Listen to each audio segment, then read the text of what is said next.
Welcome back, people. It is season 4, episode 51 of the Taxi Squad podcast. We got a fair amount to get into. We got some strange and unusual topics. But before we do that, do us a favor, subscribe, download, comment, let us know how we're doing, and of course, rate it wherever you get your pods. Now, got some strange and unusual topics about journalism. Not only that, we do have some college football review and topics that are truly elite this week, and some potential breakthroughs that we learned on the podcast. So stick around for that. We got some Mike NBA talk. Believe it or not, Mike talks about the NBA. This is truly one of one. And then some MLB breakdowns of the MLB hot stove that is currently hotter than ever. NFL picks and a new Bears segment. It's the Taxi Squad podcast. Come on, everybody, celebrate. The Taxi Squad is here today. So lose the blues, kick back and relax for now. They talk about sports and stupid stuff. They're probably wrong and it might get rough. So welcome back, it's the Taxi Squad, yeah. Mr. Boombots, how we doing, kid? That is long time. That is a Stas family treasure calling me Mr. Boombots. I get called it by one family, and it is Mike's family. Mike's mom, Mike's dad, Mike's brother, Mike. That is literally all the people that call me that. And that's my nickname, Vinny Boombots. How you doing? Hey, how you doing? Dude, we're doing all right. I haven't finished as much Christmas shopping as I should at this point, which is bad. I'm bad. Same. I have some work to do in the next couple days. But it's okay because it's playoff week, and that's really where my only sole focus is right now. To be fair, I'm kind of there with you. I might go on Sunday because I feel like it's not going to be as busy because everybody's usually at home watching football. So I may take the Sunday. Bold strategy. Yeah, that's 20 we'll see how that one. We'll see how that works out for him, Captain. December 22nd is going to be your plan to go. That's going to be probably rough. going to go. I'm most likely going to go tomorrow. I got my eyes on a couple 2-3 things. Okay. So I'm really shopping, for wife. Yeah. Because siblings and stuff like that, as you get older, it's like you could just go buy, really whatever you're looking for yourself. And I don't anticipate, gifts. So, yeah. Yeah, we do. You know what I'm saying? Yeah, we do a Secret Santa thing. For a couple years, once we all got older, we're like, all right, we got to start buying each other gifts. And then it was like, I don't have the funds to be buying everybody like an exorbitant, beautiful gift. Everybody's like, I agree. So instead of doing that, you get one person and you spend a bigger amount on that one person. And they kind of tell you what they want, which is what we've been doing. So now it's like $100 or so per person to get a gift or a couple gifts if that's what they want, which is a better strategy than just being like, I'll spend $30 on you. It's like, here's a fleece, Yeah. It's like, here's a new doohickey or whatever, a hanger I would always supply the wine for the family party, and that was kind of like my gift to everybody. That's good. Right? That tracks. Right? So if I spend like $300 on wine, which is very easy to do, it's like, Merry Christmas, everybody. Everybody get a little fucking hammered, right? So, and as you get older, sometimes it's needed because, hey, nothing better like the holidays than family members airing out childhood trauma. It's like, remember when you shit your pants? It's like, thanks. I was there. I know I shit my pants at a Bulls game. I'm aware. You know who remembers it better than you do? Me, because I did it. Yeah. No. Luckily, there isn't too much of that, but I'll get reminded of. There's always one. There's always one. But it keeps you honest. It keeps you honest. It does keep you honest, but it's like, what the fuck does that have to do with the price of oil? You know what I'm saying? It's like, I also don't want to talk about the price of oil, though. I don't want to start. I know that, but like politics. You see what I'm saying? It's a thing, and I don't want to talk about politics. Let's talk about something else. Stop roasting me. Let's talk about global politics. What's your opinion on Gaza? You're like, no, I'm not saying that. It's not even that. It's like, oh fuck, no, I don't want to talk about the Gaza Strip. But what I'm saying is let's talk about polite and fun things and Like the in the Bears. future. And right, like the Bears. We don't need to talk about that one time you shit your pants when you were 7. You know what I'm saying? So Yeah, yeah. I see what you're saying. Yeah. But I agree. Hey, it's the best time of year though. And listen, after like the 23rd, and I just a PSA to anybody on this podcast, whatever you got going on, right, in the world, it's Christmas. Let your heart be light. If it's your boss that pisses you off, it's Christmas time and feed right? the world. Okay. But truly, if your boss is pissing you off, just let it go. Just let it go. You were thinking about doing that one thing or telling that one person off, forgive them. It doesn't matter. It's Christmas. Christ, he was a guy. Whether or not he walked on water could be debated, but it's his birthday. So let's celebrate it, right? Yeah, I like that outlook, man. Even if you're not religious, give yourself an excuse to celebrate, baby. It's Christmas, and whatever you celebrate, maybe you celebrate the Festival of Lights, aka Hanukkah. It's a beautiful event, and I don't know what day it's going to be or whatever that might be, and you might get socks. I think it's going on right now. I'm not Jewish, but I think it's going on right now. SNL used to have a bit for Hanukkah Harry, and he used to bring you things you needed, and it was the funniest shit ever. Hanukkah Harry. Look, you know who our Hanukkah Harry is on this podcast, Vince? Who? Jerry Reinsdorf. Jerry Reinsdorf.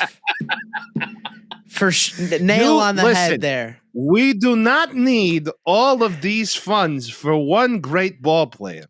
What we need is a lot of good ball players that we're going to sign very, very early in their careers to make sure we get the best deal.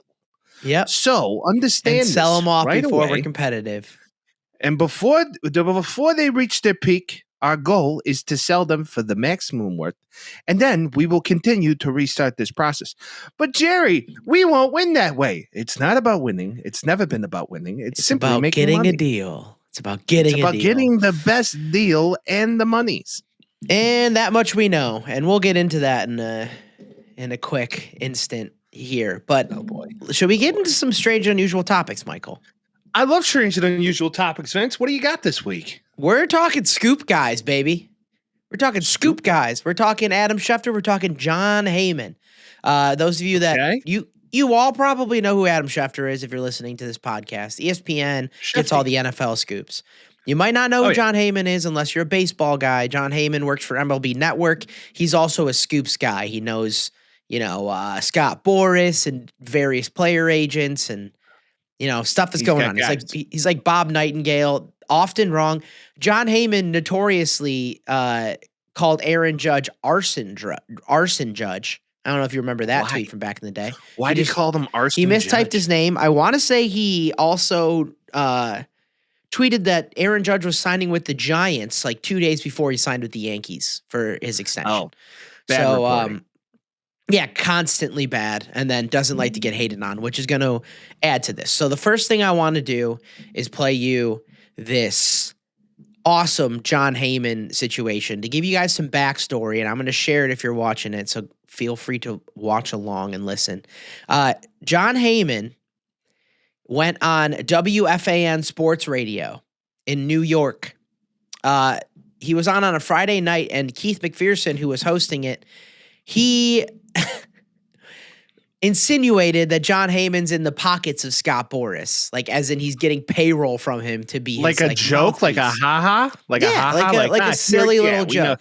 And one thing about these guys is they are never more serious about anything in their life than getting proper reporting and being right about everything. This is the same thing with I don't know if you saw Rappaport. Rappaport, also an NFL guy, works for The Athletic, I want to say. Yes, Ian Rappaport. He got very butthurt because I want to say with one of the old Jets coaches or Dolphins coaches back in the day told Rappaport, I'm getting an extension, knowing damn well the next day he was getting fired. So Rappaport published like a blah, blah, blah is getting an extension. And then a day later, the Jets announced that they fired him. And he was doing it to like play a joke on Rappaport. Rappaport didn't know that it was a joke until like 2 weeks ago.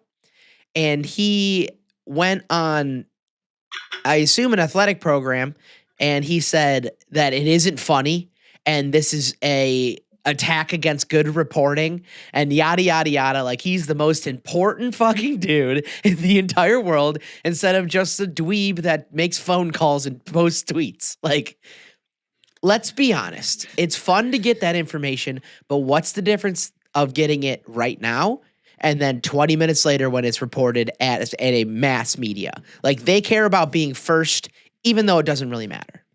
I was about to say, it's like almost credible if you're the first guy to report on it, and that's how you get like your numbers, right? If we're going to, it's credible because of sale, right? It's like that's their version of a sale. It's like the first to report it, who's accurate, is like the guy.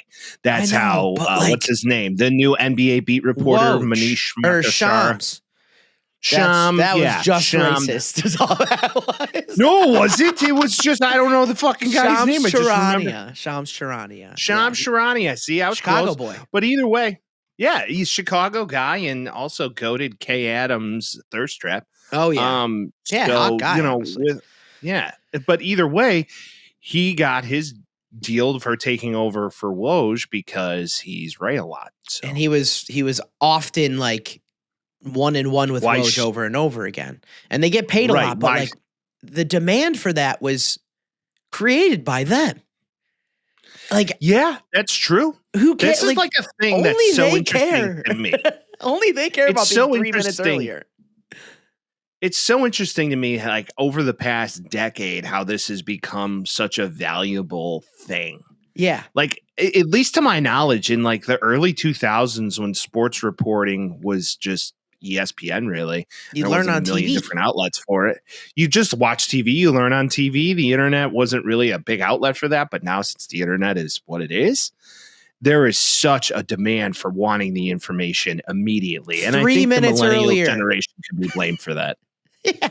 I mean, I think we can be blamed for it, Vince, truly. As a younger man, I was like, this is cool. Like, you get the information first. I want to be the first one to send it to my friends. But then it's like, what is the difference of knowing that Dylan Brooks got waived by the Grizzlies 4 minutes before everybody else learns about it? Who cares? Like I said, that's like how they're judged. I know, but like really, they created that demand. So regardless, we went on a whole spree there. But Jon Heyman supposedly getting called out for being in the pocket of Scott Boras as a joke on a Friday WFAN program. And this was the end of the interview. So I'm just going to go ahead and play it. It's 2 years later. No regrets. I think it's like at some point, I think someone could probably drop it if they're a nice person.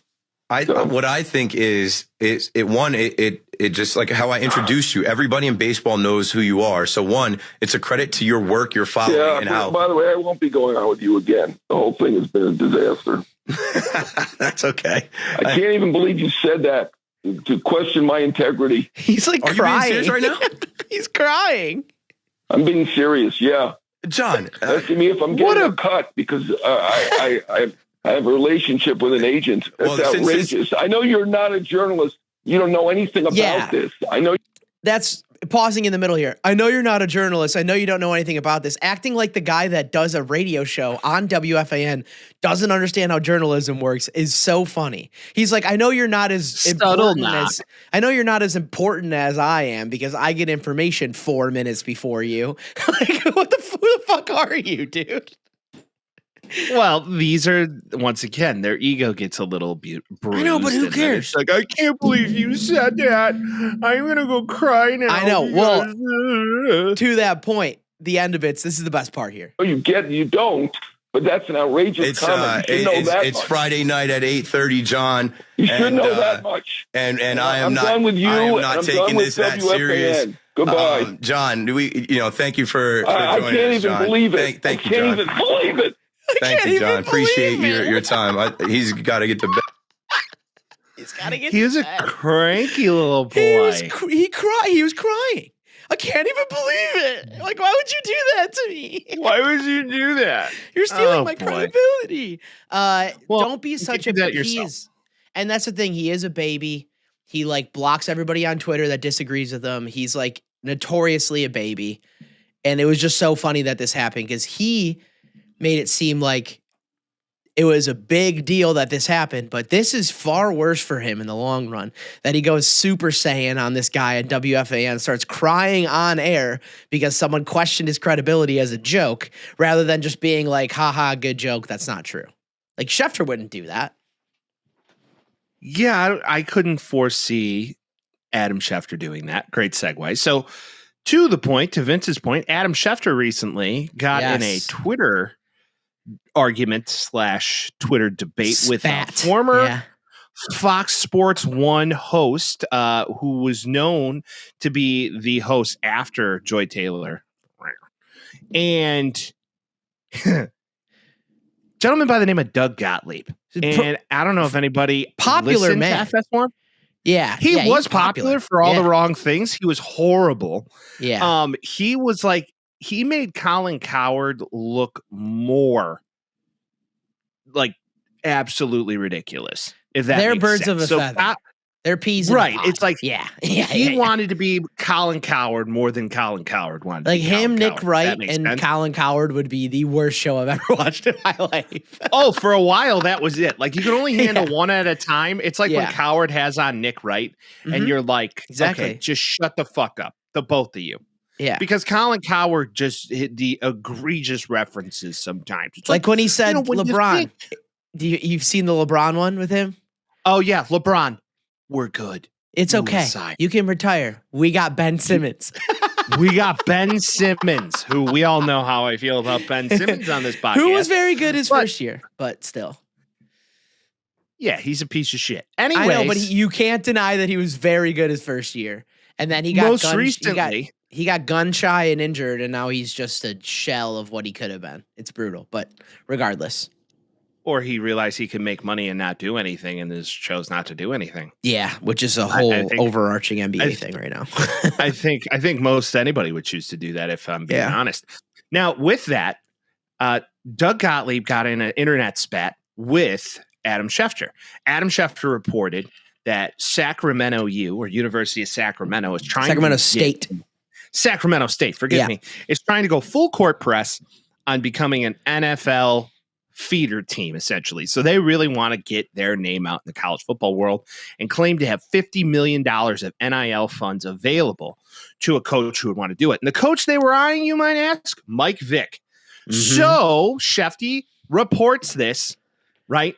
And then Doug Gottlieb comes out of the fucking woodwork, who is now, mind you, the head coach of the Green Bay D2 Wisconsin Green Bay. For people that haven't seen it, do you want me to read the Schefter tweet first so it makes a little sense? Read the Schefter tweet, Vince. Okay. Sacramento State is in discussions to hire former Pro Bowl quarterback Mike Vick as its new head coach. Sacramento State plans to move up to FBS, building a new stadium, and has over $50 million in NIL. Sacramento State would build an experienced coaching staff around Vick. That was the report. And then Doug Gottlieb's response of, come on, Schefty, that can't be real. Quite literally, Jesus, Schefty, Jeezus, Schefty. Edit what agents tell you. 0.0% chance Sac State has $50 million in NIL. This is the Wisconsin Green Bay head basketball coach is replying to Schefty saying, no shot they have $50 million NIL. To which Schefter replies, the Sac-12 leading the school's NIL efforts already announced it has reached its initial goal of raising $50 million NIL funds to strengthen the school's case for an invitation to the Pac-12 or Mountain West Conference. Next tweet, and Jesus, Jeezus, Doug, a 7-game losing streak and last place in the Horizon League, less time on social media and more time in the gym, and then posted the bracket of Green Bay going 0-3 for the year. 7-game losing streak so far in the conference, rather, 0-3 in the conference. You kind of got to love it. And the internet went crazy about that after. Absolute goated. I mean, two what different ways to go about getting hated on. Fantastic response. You could be a Jon Heyman or you could be an Adam Schefter. I much prefer you to be an Adam Schefter. I would much prefer to be Adam Schefter and just absolutely fucking ace Doug Gottlieb. Did Doug Gottlieb respond in any way? Because I believe he just moved on to different things. Good idea. Doug Gottlieb also posted one of those like those calendar, like those, because Gottlieb still has a podcast, I think, but those like calendars that you see that are like memes that are like December 1st through the 14th or 1st through the 10th is like work really hard to finish your year out. 10th through the 15th, kind of act like you're working. The 15th to the 25th, completely stop acting like you're working and just not like, those like memes that people post. He posted one of those. And he's a college basketball coach and they're in the middle of the season. It's How like could you can't post stop that working. as a head? Like, what message are you sending to your Division II players in the middle of Green Bay? And not like saying Green Bay is like anything to write home about because it's a very small little shit kicker town with a football stadium in the middle of it. Gottlieb clapped back. He clapped back on his show. It's 5 minutes, so we're not going to play it. But he says, I completely understand my tone was pretty negative there. I got it. I don't think it went as personal as Adam Schefter went. So he's in his feelings. But who cares? He's the head coach of a program. Go coach. And don't be on Twitter so much. He's a bitch ass little boy. End of discussion. Pretty good basketball one thing player, I would though. like.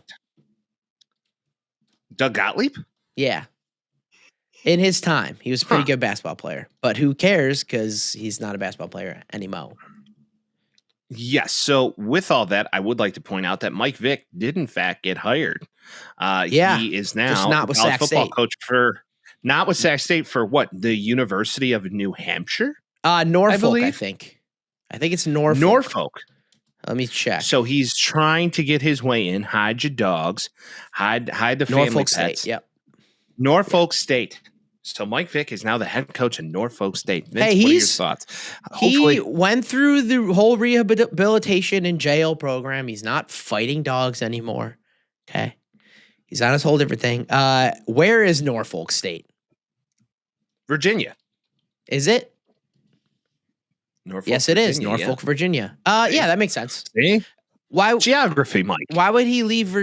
He's a legend in Virginia. He went to Tech. He played in Atlanta. Like all those in that area. Clearly, he would stay in Virginia if it's a similar offer rather than going to Sacramento, California. Clearly. I would much rather go to fucking Cali, though. Come on. I would too, but let's say you get a job offer in like Illinois, like Northern Illinois, or like Eastern Pennsylvania. Which one are you taking? Yeah, but those two things are very fucking different. I know, but I'd still what I'm like saying? It's he's not- somebody's from like, there. you His could whole go live- family's there. Yeah, that's true. Okay, I get that. do you want Hawaii or do you want Northern Illinois? Just depends how much money they're giving me. Equal playing field. It's probably more cost effective to live in the state of Illinois, and That's I can kind of just where travel I'm to at. Hawaii. Yeah, imagine that there's probably a cost difference of living in Virginia and California too. Yeah, probably a nice little tax break there because taxes in California are absolutely. Is Norfolk bananagrams. FBS? I believe they're FBS. Yes. Now, What is okay? This is funny. What is Norfolk State's FCS. mascot? What is their mascot? They're not a dog, if that's what you're asking. That would just be terrible.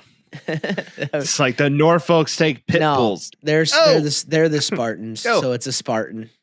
Oh, okay. That would Cool. be a little too on the nose. I think they would be. Yeah, if they were an Aggie of any sort, his agent's just going to be like, Mike, listen, I know they're offering you a lot of money, but this is just poor. You gotta, Poor be decision watching. making. But hey, Mike Vick seems like a stand-up man this time in his life, and I'm always here for second chances. Hey, Eagles Mike Vick was impressive, and that's all I got. Sick. There's a story Eagles, Mike about there's a story about the Steelers when Mike Vick came in one time, or was it the Jets? One or the He other. played on the Steelers. He also played on the Jets for like 2 seconds. I for, know. like, a It was couple like games there on was the Jets. I forgot who was playing before, but they were trying to like force a rookie. I think it was the Jets into like playing, and then the whole team like they put it was because Rex Ryan went Super Saiyan and took out Mark Sanchez. I think it was Mark 'cause Sanchez. Mark And then- Sanchez had like one really good year. He and went it to the was NC like, Champions. I know. That team was insane. They had LaDainian Tomlinson, Braylon Edwards in his prime. Yeah. Like, that defense was really good. They went to the AFC Defensive Championship. nails. Yeah, But Rex Bart Ryan went Scott. psycho. They brought Mike Vick in and put him in with like 3 days of preparation. They're like, fuck it, Mike Vick's gonna play. And the whole team was like, hell yeah. And they were just like went off because he's like a Colt hero. He's like putting in Jameis Winston these days, but way more talented. So he's way more talented than Jameis. Which, coming out of college, though, they both are speaking number of Jameis, I encourage everybody to watch the Hard Knocks on the NFC North. It is fascinating. AFC North. I'm glad it's not on the NFC North. Hell yeah, we would just be even more depressed than what we are. Yeah. But with all that, I do believe that it is a good transition that we get into some college football talk. Now, Vince, are you more excited for Friday's slate of games, or we're recording this on a Wednesday? Currently, the Boca Raton Bowl's going on, Vince. Your thoughts? James Madison U is currently up going into the half against James Madison's down, dude. Oh yeah, look at that. Western Kentucky's up 7. I was quite the opposite. It didn't update for me there, but Western Kentucky's currently 14-7 going into the half. Vince, your thoughts? James Madison going to pull it out, or is Western Kentucky going to? James Madison sucked this year. Western Kentucky's no good either. Part of me doesn't give a flying fuck about this game. If I'm being honest, nobody cares about these games. I have so much like goodwill on the line this week that like seeing that we get to watch this and like Cal UNLV is going to be fun. I'm going to watch it for shits and gigs. I'll have it on while I'm editing the pod. Like, Georgia Southern, Sam Houston is tonight, like as in Thursday night. Ohio Jackson State plays at 11 a.m. on Friday. Like, all these things are happening. I only care about 7 p.m. Central Standard Time on Friday because that is going to affect my next 4 weeks, probably. And on, like, this is the game. Like, if we lose this week, I'm going to be pissed. If we lose the week, lose the week after, I'm going to be fine with it. Anybody else in this bracket, you can't lose to Indiana. It's an in-state rival, and I said this to you before, and I don't know if this is real, but there was a tweet that said Notre Dame's going to be debuting a black jersey. I don't think that's real. I hope that's wrong. Because it was from a guy that wasn't necessarily like a guy. A lot of followers, but I don't know if he was a legitimate source. Okay. Is kind of how I sit on it. It would be dumb for a team that's favorited to change their uniform style for the first time all year in the most important game they played all year against an in-state rival to go all black when you're notoriously known for like golden domes, green jerseys, blue jerseys, whatever you're going to wear. Wear the Kelly Greens, man. Wear one that you have a couple times at least. Don't bring out the black jerseys because then you can never wear them again if you lose.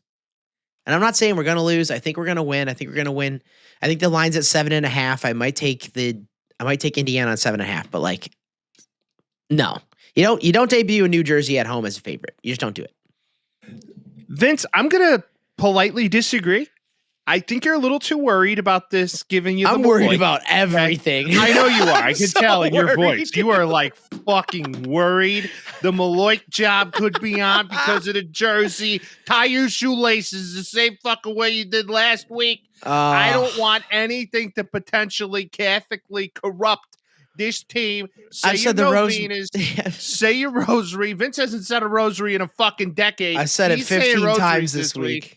Hey, see? God, it's me. Hey, it's been God, 15 years since I last confessed. Like, I'm doing everything. Vince is going back to, St. Mary, St. Margaret Mary. He's going back to all the old churches in the neighborhood to let them know, hey, I support the fighting Catholics and the Irishmen. So let's go do this. The reason I disagree with you is because I think it's a novel concept to go the blackout. I think there's something about the tribalism of college football that is a brilliant move if they do it, because the black contrasting the Golden Dome would be one, fucking elite, and then two, okay, it would really give the concept of a blackout. They are there to fucking black out the competition and win Indiana. I know, but we don't have black in our colors. It doesn't matter, Vince. Black is a neutral tone. So you could just fucking go in there and just simply be like, hey, we're going black. And I know the lore of the Navy and the gold and all that. I get it. But I just think it's cool. And I mean, what's the difference of that? You're saying wear the all greens. Why? Because they've worn them before? Yeah, no, exactly. College football Why are we changing it up? It's the college football playoff, Vince. You know, this is a time that has never occurred before in college football history, that a college football playoff is being played at a home stadium. That hasn't happened since like the fucking beginning of the NCAA. So this is truly a one of one. And I think if it is a one of one and these reports are going to be true, I mean, we could just be speculating, which we totally are. But if it's real, I'm for it. I told everybody listening to this podcast that I'm going to root for fucking Notre Dame for the rest of the route. Because you're my dog and I love you. That's right. why. I'm gonna. If that is what it's going to be, my pushad is half mast for you for those jerseys. If you're watching this on YouTube, you can fucking see it. It's sick. Sick. It looks cool. It's fucking gold sick. helmet. The gold helmet and the black jersey. You can't have gold as the number outline. Why? Purdue. Oh yeah, that's a little Purdue. And it's Indiana. You have to go green. And it's versus Indiana. You do green number outline, you do green and black gloves, and you do gold domes with black jerseys. If you're going to do it. You're right. Still don't think they should, but you really can't match another Indiana school against an Indiana school as an Indiana school. You can't do that. Not saying like you can't, you know, not many people are like, oh, those are Purdue colors, other than people that watch it or either went to Purdue. Because ask anybody who went to Purdue, they're going to tell you they went to fucking Purdue. Oh, yeah. And what do they study, Mike? So. Engineering. Everybody did. Engineering or business admin, one of the two. And they talk about more than going to that university than I think Notre Dame people do. Although that's the fine line, because trust me, if you've worked with anybody who went to Notre Dame or touched Notre Dame, sniffed a fart at Notre Dame, they are going to tell you they attended Notre Dame. Listen, man, if I could have, I would have. That's for sure. Yeah? Oh, you yeah. I applied. I just am not even close to smart enough to go to Notre Dame. Fucking it sounds to me like out of all college experiences, not to say you go to college to party. It isn't an SEC school. It's not like you can't get hammered at the game or anything. No, you can't. They care about football and academics, and it's a smart school, and you have a lot of good networking there. For sure, it's not like if you want to go to a northern Midwest school and have fun, you're going to Wisconsin or U of I or any of the other ones, or Iowa or any of those. Yeah, things. yeah. Pick one of those. You're going to go party your face off, right? Yeah, yeah. I like Notre Dame because of the prestige. And also, in case anybody's wondering, I only like Notre Dame football. I want to make that clear to everybody. I root for their basketball a little bit, but I got to stick with my boys. Well, basketball season starts. Vince is all DePaul, Blue Demons. That's what I'm saying. He even though he is not a devout Catholic, he could fool some because he went to a Catholic college. And I went to the largest one in the U.S. DePaul's pretty much bigger than Notre Dame. And then not only that, right? And then not only that, roots for Notre Dame. So I mean, Nurture's for a guy Catholic. who hasn't taken fucking communion in over a decade, no, you could have a lot of people fooled. I did communion last week. You did? You went to church? I went to, my friend got married at the DePaul church. I took communion last week. Left over right, body of Christ, amen, all that. Did you do this deal? Yeah, left over right, dude. Come on. Yeah, left over right. You do this deal. You put your body hands of out. Christ, the body amen. of Christ. Boom. You eat the flavored cookie. You go sit down. The flavorless cookie. Yeah, it's out of all cookies, you're like, really? Jesus can't get a little fucking seasoning? You know What? this. Nothing about Catholic Church is enjoyable. They do that on purpose. No, they want Catholic It's calisthenics. supposed to be hell, dude. And then meanwhile, I got friends that go to like Willow Creek or like they're Baptist, and they're like, dude, church looks so fun. Like I would totally go to church. Dude, you guys have concerts at church? No Yeah. way. Yeah, it's like the light of God will bring me, and there's like harmonies You're and like, fuck yeah, church. like electric guitars, and we're in there. We're like, amen. And you're like, God damn it. And then what was the whole thing with the priest growing up that he would hit like the rant?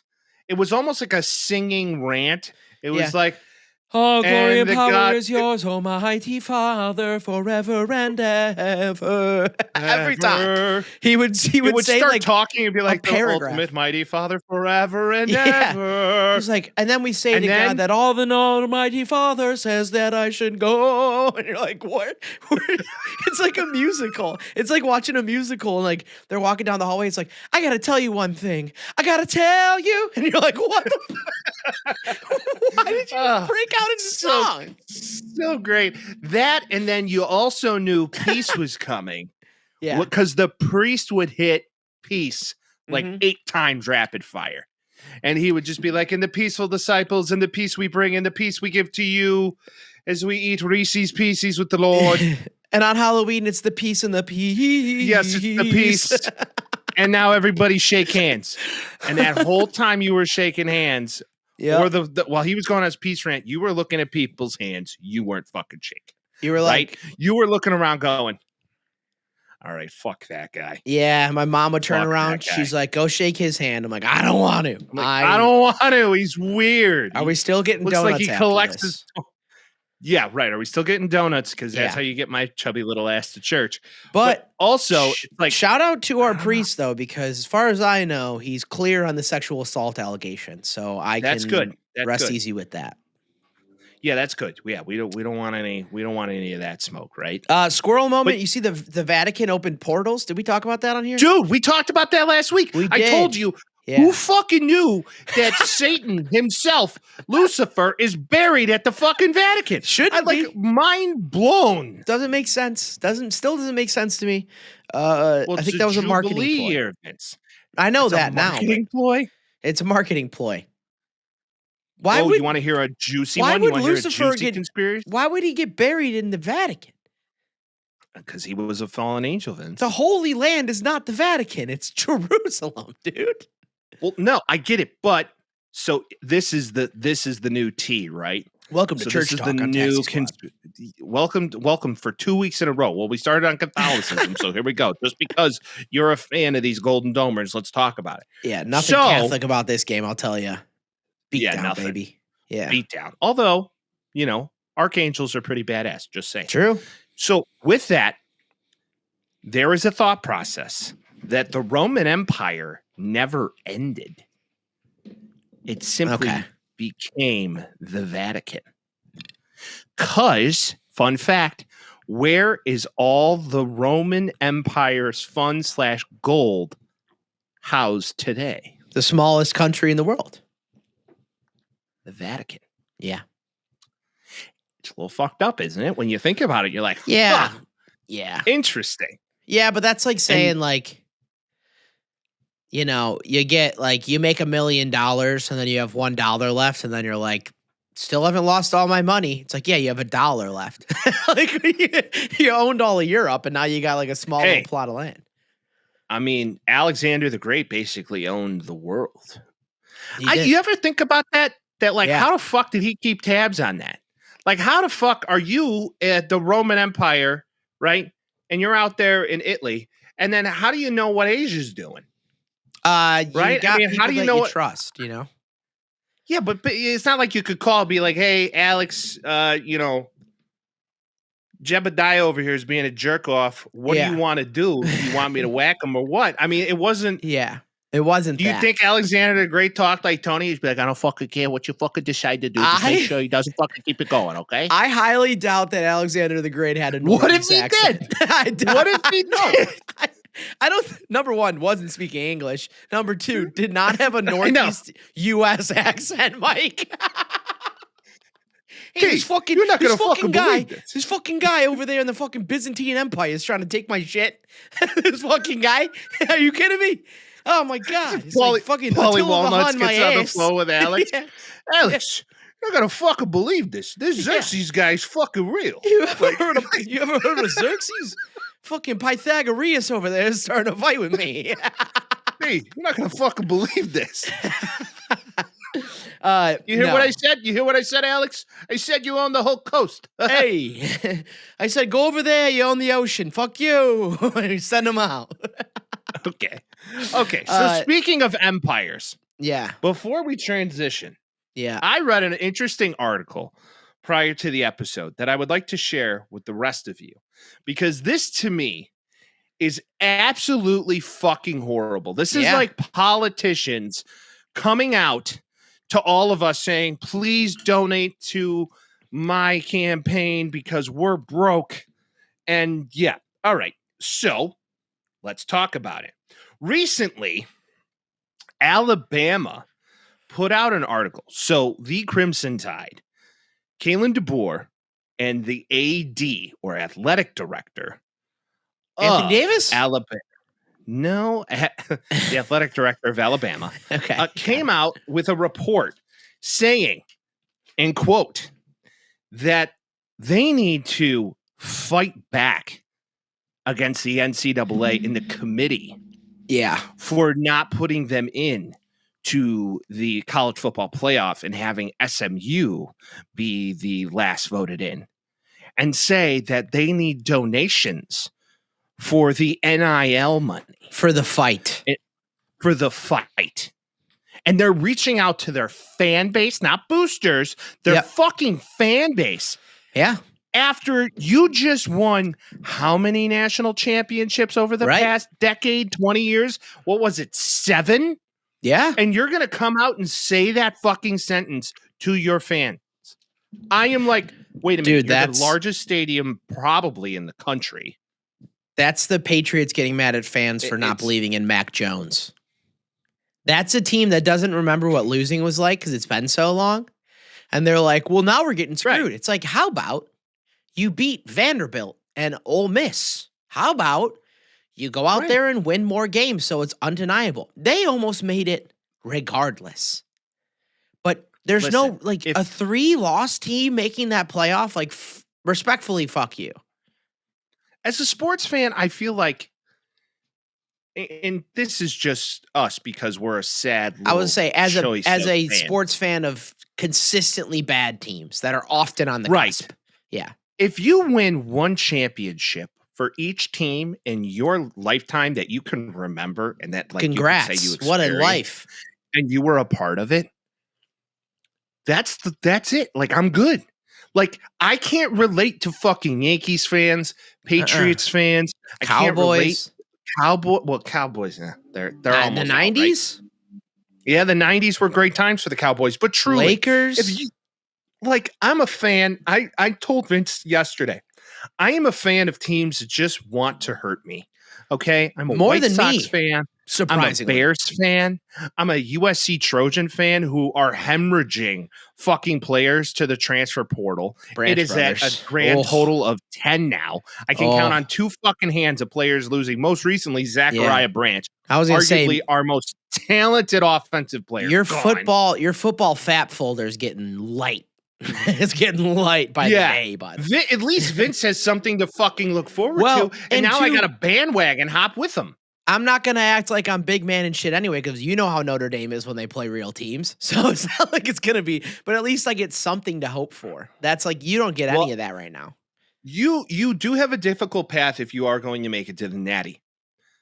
But I do feel as if Carson Beck doesn't play, you guys have an elite defense.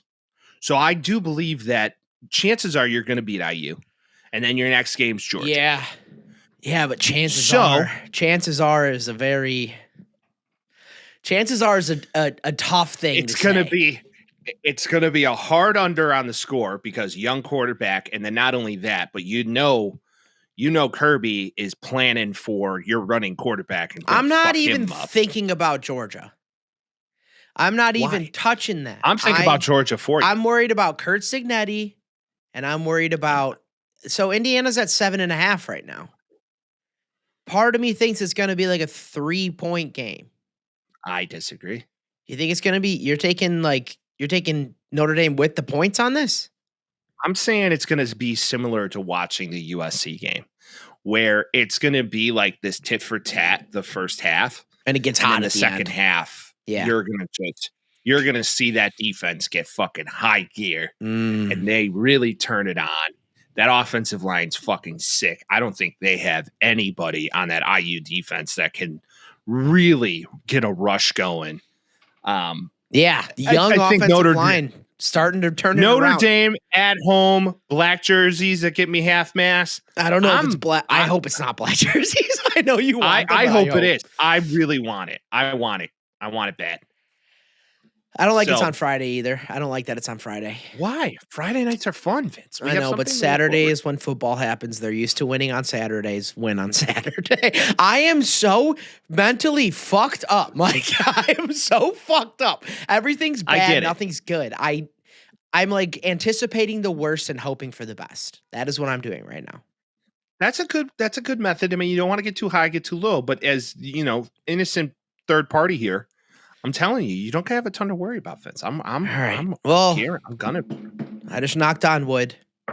Knock on wood. Should we talk about the rest of these games? Yeah. Yes. Out of all of these bowl games or playoff games, we have a weekend to look forward to, people. Yeah. So Saturday starts 10 a.m. We start with SMU at Penn State. 10 a.m. Mountain time, 11 a.m. Central. 10 a.m. Mountain time, 11 a.m. Central. We get football in the morning. College game day is going to be elite. Penn State may have the easiest path. They're squatting on them they early. Fucking Boise State. By 12? SMU, though. SMU, by 12 I'm p.m. just saying. It's by 12 p.m. It's done, in my opinion. You think, okay. Penn State you think Drew Aller's just going to ball out? Well, and now you see what happened with the backup guy, their gadget man. He's transferring. Pribula or whatever. He entered the transfer portal. He's out of Penn State. They can't run any of those plays with him. You know, like we were watching him and like, you know, short yardage, like almost like Why did he? Like, that's just like quitting on your team. That's so lame to do. I know, but like, this is the time to transfer. The transfer portal timing is bad. Like, if he's going to transfer, you got to get out there early so you have more choices. Like, teams are going to start picking guys up quickly unless they're transferring from these 12 teams. To your point, I feel like there needs to be more structure as to how this transfer portal works. There has to be, like, dates. And, yeah, you can start the conversations prior and start narrowing down where you want to go. But it'll be like a signing period, like how they have signing periods for recruits. They should look at it from a similar lens and say, okay, if you're out of the playoffs, you're full game, right? Yeah. But then again, maybe they wait and make it so after the playoff ends, in general, that's when the window opens. And now you can start deliberating. Because, like, if he wants to go to, like, Oklahoma and he knows week 1 of the playoff that he wants to go to Oklahoma, and Oklahoma's like, yeah, we'll take you, but like, you can't play for Penn State the next 3 weeks. If you get injured, then it's off. Like, where does that choice Miller Moss? You see Miller Moss is going to become the next Lamar Jackson going to Louisville? Good old Louisville. Go ahead, man. I'm USC was lights are too bright, but hey, fucking every 10 years or so, Louisville just comes out of nowhere and you're like, wait, are they good? Like, why are they good right now? They do actually somehow turn it on in the ACC and become semi-decent. I mean, they beat Clemson this year at Clemson, which was impressive in itself. USC play Louisville this year? They did not. They'll play them next year. Notre Dame did. Like, Louisville was tough games for barely squeaked them. That happened a couple times. Louisville wasn't a good team this year, but they were a good team. It was like they were like world beaters. Like, they wanted to just come in and beat good teams. Like, it was very odd. Oddly enough. So they might actually be good with him. Lights are a little bit less bright when you're out of the Big Ten going to the ACC. But also you got Belichick now. And I don't know if you've seen that North Carolina schedule next year. There's a chance that Bill Belichick might be playing for a playoff spot next year. That's all I'm saying. Well, it could be as early as listen, I do believe the lore of Belichick is very interesting because now it's not coming from a place of, hey, kid, play for your shot to get to the NFL. No, you're going to go play for one of the best coaches to ever live. Who influences every team. Right. And if he says you're good, oh, you're in great shape. Yeah. So to go be coached by him, I mean, stay there as long as you possibly can. I wouldn't be surprised if UNC is, to your point, battling for the ACC. We'll see how this quote ages. Probably not well. Because it's his year one, right? But with the transfer portal, it's totally different now. There's a man named Curt Cignetti that changed my opinion on year ones. That's true. If Curt Cignetti has... Sorry, go ahead. His wife basically said when he got the job, that looks like a 10-win season. She was right. And yeah. If Curt Cignetti can get all of JMU to transfer who was good last year, I don't see why he wouldn't be able to get... I wouldn't be surprised if Zachariah Branch is like, fuck it, I'm going to play for Bill Belichick. Why would he not? If you can just go to UNC and knowing that he's going to coach you hard and he's going to make you a better football player, then NFL style, come on. Granted, and he knows how to, Zachariah Branch. I mean, you could go be potentially that X slot pretty much anywhere in the NFL working under Belichick because he'll know how to utilize the fuck out of you. Yeah. Because look at 100%. Edelman. Look at Wes Welker. 100%. And he's way more talented than both of those guys coming into college here. So, also, before we forget, I know we have more games, but Travis Hunter did win the Heisman. Travis Hunter was supposed to win the Heisman. He was supposed to win the Heisman. It just got to a point after week 7, you were like, yeah, okay.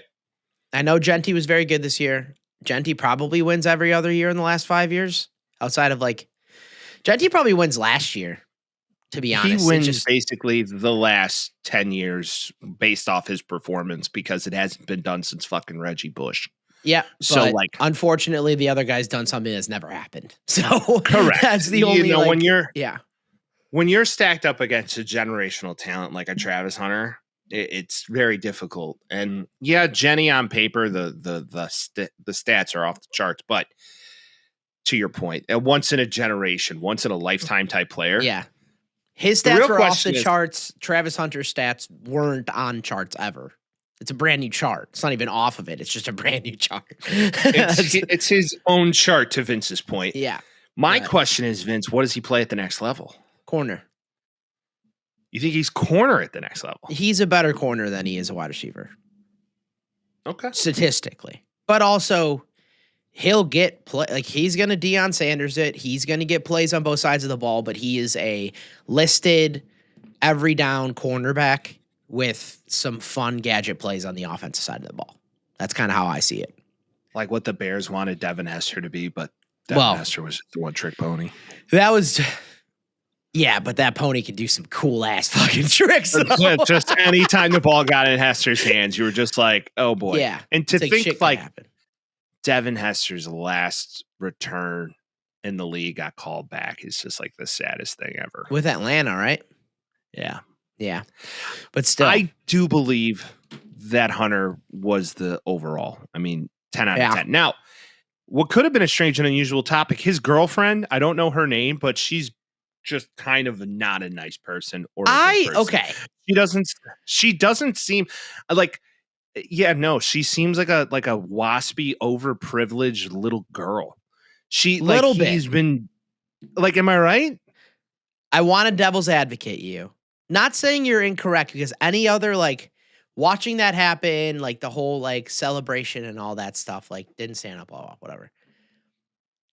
I hate that we are treating Travis Hunter in the same lens as Deion and Shador as massive stars, often in the on the camera, bright lights all over the place. Travis Hunter, you don't see him outside of football-based activities ever.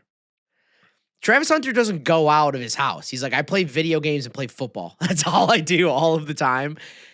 He gets so much negative press for seemingly no reason.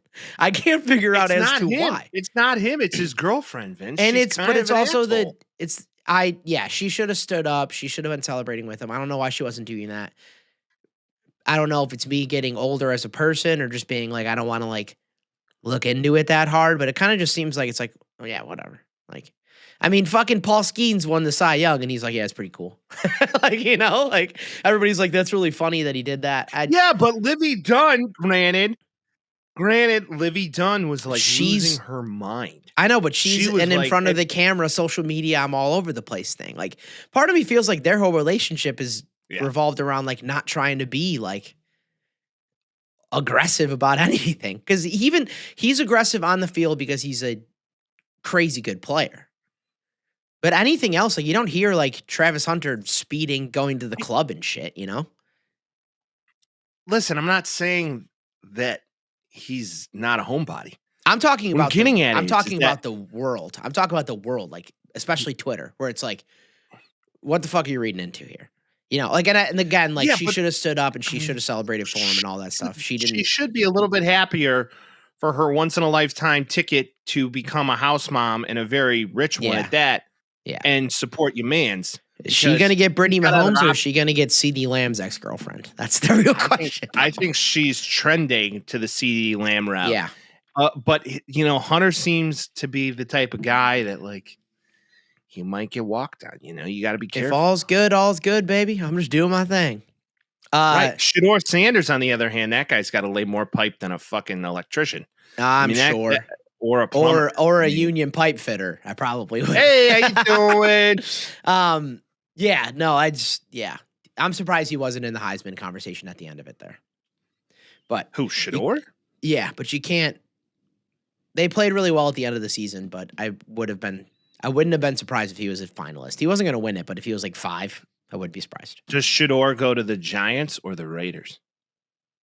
Whoever has higher pick. Yeah, he's the first one gone. One of those two teams, for sure. And then Travis Hunter, I'm afraid, might be a New England Patriot, and he might be really good with them. So, well, hey, as long as he's not in the NFC North, I'm cool with it. Christian Gonzo and Travis Hunter in a defensive backfield, no thanks. Yeah, and especially if they get some gadgets going, Drake May. I mean, Drake May looks nice. I like Drake May. I do too. He looks to be a solid choice for them, and he has a high ceiling, I believe. I have a take on NFL. I have a take on NFL that is kind of akin to that, so we'll talk about that then.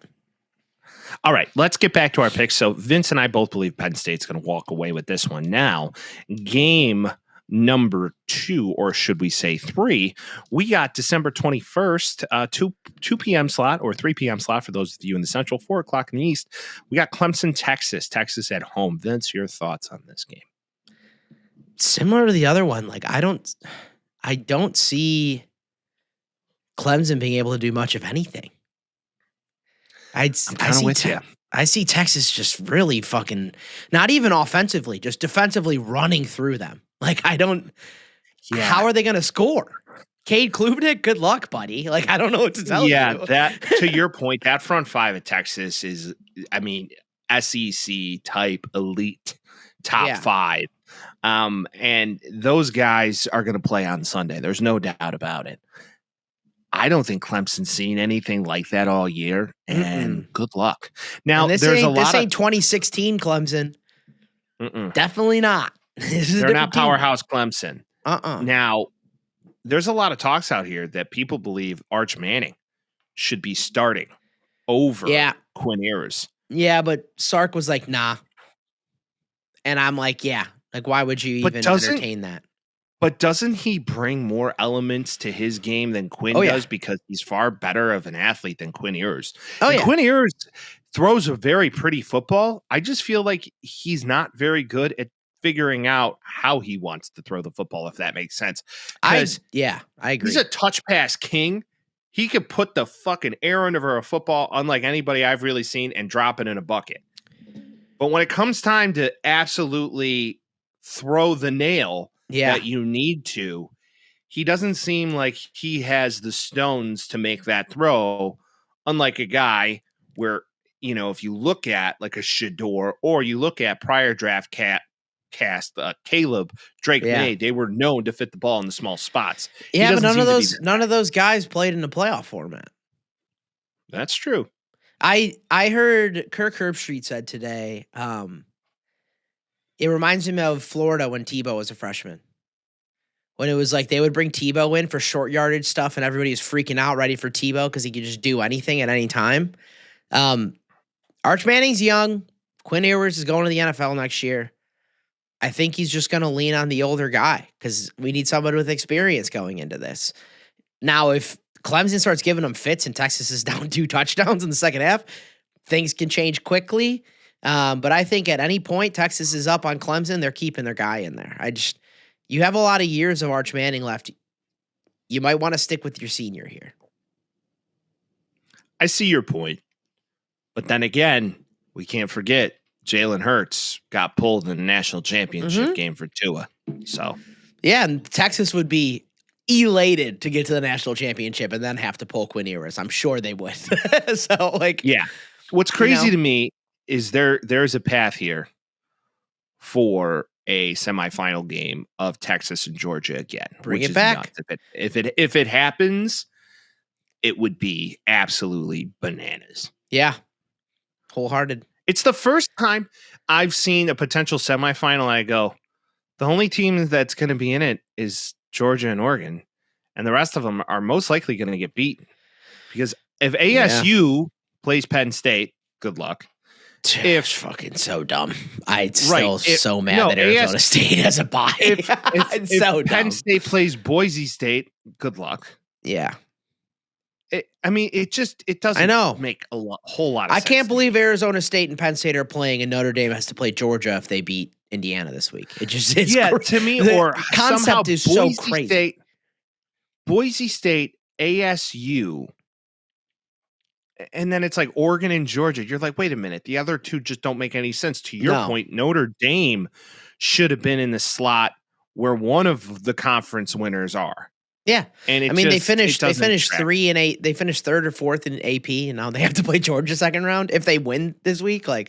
That's also the benefactor of not being a part of any division at all. But they should have been the 5th seed. That was the whole argument. Even if you're not part of a conference, if you're that good, the whole time you should be a 5th seed. In the modern NCAA college playoff era, it may behoove Notre Dame to say, maybe we join the ACC. Yeah, but it's just like that Las Vegas theme song, baby. They make money by themselves. Why give it to a conference? Yeah, you got a point. Now, that's why they're doing it. Yeah, this one's exciting. For the final game, and I think the very best game on Saturday, we have Tennessee at Ohio State. Yeah. Nico. Buddy. He looks good some games, and then he doesn't show up the next. He's very athletically talented, has a great arm, very athletic, can move. This kid's a 4-5 type speed guy. And then Ohio State has not been showing up recently on offense. This is my thing. Everybody's talking like, can Nico do it? Nico in the big lights. Will Howard against the Tennessee front 5 is going to be a fucking issue. That is going to be a real issue for Ohio State.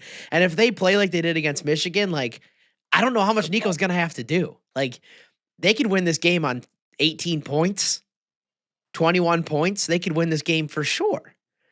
Yeah. I don't see Ohio State's offense being any better. Now, this game can go either way.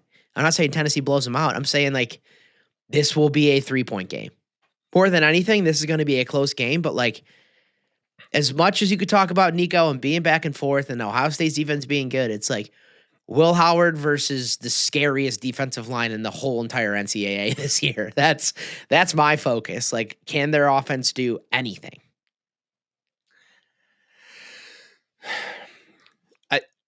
Chip is going to need to put together an offensive game plan that what is is going to have to move that ball around quite a bit. Because to your very real point, you played like shit against the Michigan defense. That, granted, very young, very good. Yeah. but they're not SEC good. I mean, granted, Big Ten and not. SEC kind of 1-for-1 defensively, but Tennessee's the best defensive line in the SEC. They're like amazing. They are. I think Georgia. I think Georgia or Texas could argue that. Maybe, but Tennessee's defensive line's been crazy this year. Yeah, they've been very good, but I also think that their secondary is also very underrated. And I mean, they basically shut out a very good Alabama team this year at home, granted. But I mean, Tennessee, close enough to Ohio, so they know weather. Gets cold in Tennessee. Tennessee has real The shoe's going to be rocking. It's going to be rocking. I'm with you, though. I think there is a potential here that, they win this game. Your thoughts? I mean, it's 50-50. I just don't see how Ohio State. I'm leaning like just kind of. It's going to probably be a close game, but just how I was leaning more Georgia, being the underdog, against Texas for the second time in a row. I'm kind of leaning the same thing with Tennessee right now. And I don't know necessarily what the odds look like, but if I'm a betting man, my money's looking more so on Tennessee as I get closer to this game. I'm betting on Tennessee as an underdog, and then I'm flipping a coin. You're just as accurate doing that than anything, you know? Are we riding together, Vince, even though we might be lose? Let me get past Friday first. My whole life might be turned Don't bet on him. Don't bet on him. I'm not betting on shit for that game. That's just purely bragging rights and praying to the Lord above. That's all that is. But yeah, this Tennessee-Ohio State game is the coin flip game. This is anything could happen game. This is 2 touchbacks and 2 pick sixes, both sides. Like you can see anything happen in this game. It's a wild card. So, hypothetically, our scenario works out. What are your thoughts on the next round? After this, you're saying? Yes. Dude, I mean, it's Notre Dame versus Georgia. If Carson Beck plays, it's over. If Carson Beck doesn't play, it's a toss-up. Who would end up playing Boise and Arizona State, do you know? So Arizona State would get the winner of the Texas game. Yeah, Texas wins that. So if ASU plays Texas, oh boy. And then whoever wins the Ohio State game and Tennessee then goes on to play Oregon. Yeah, which Oregon is wins a very difficult path.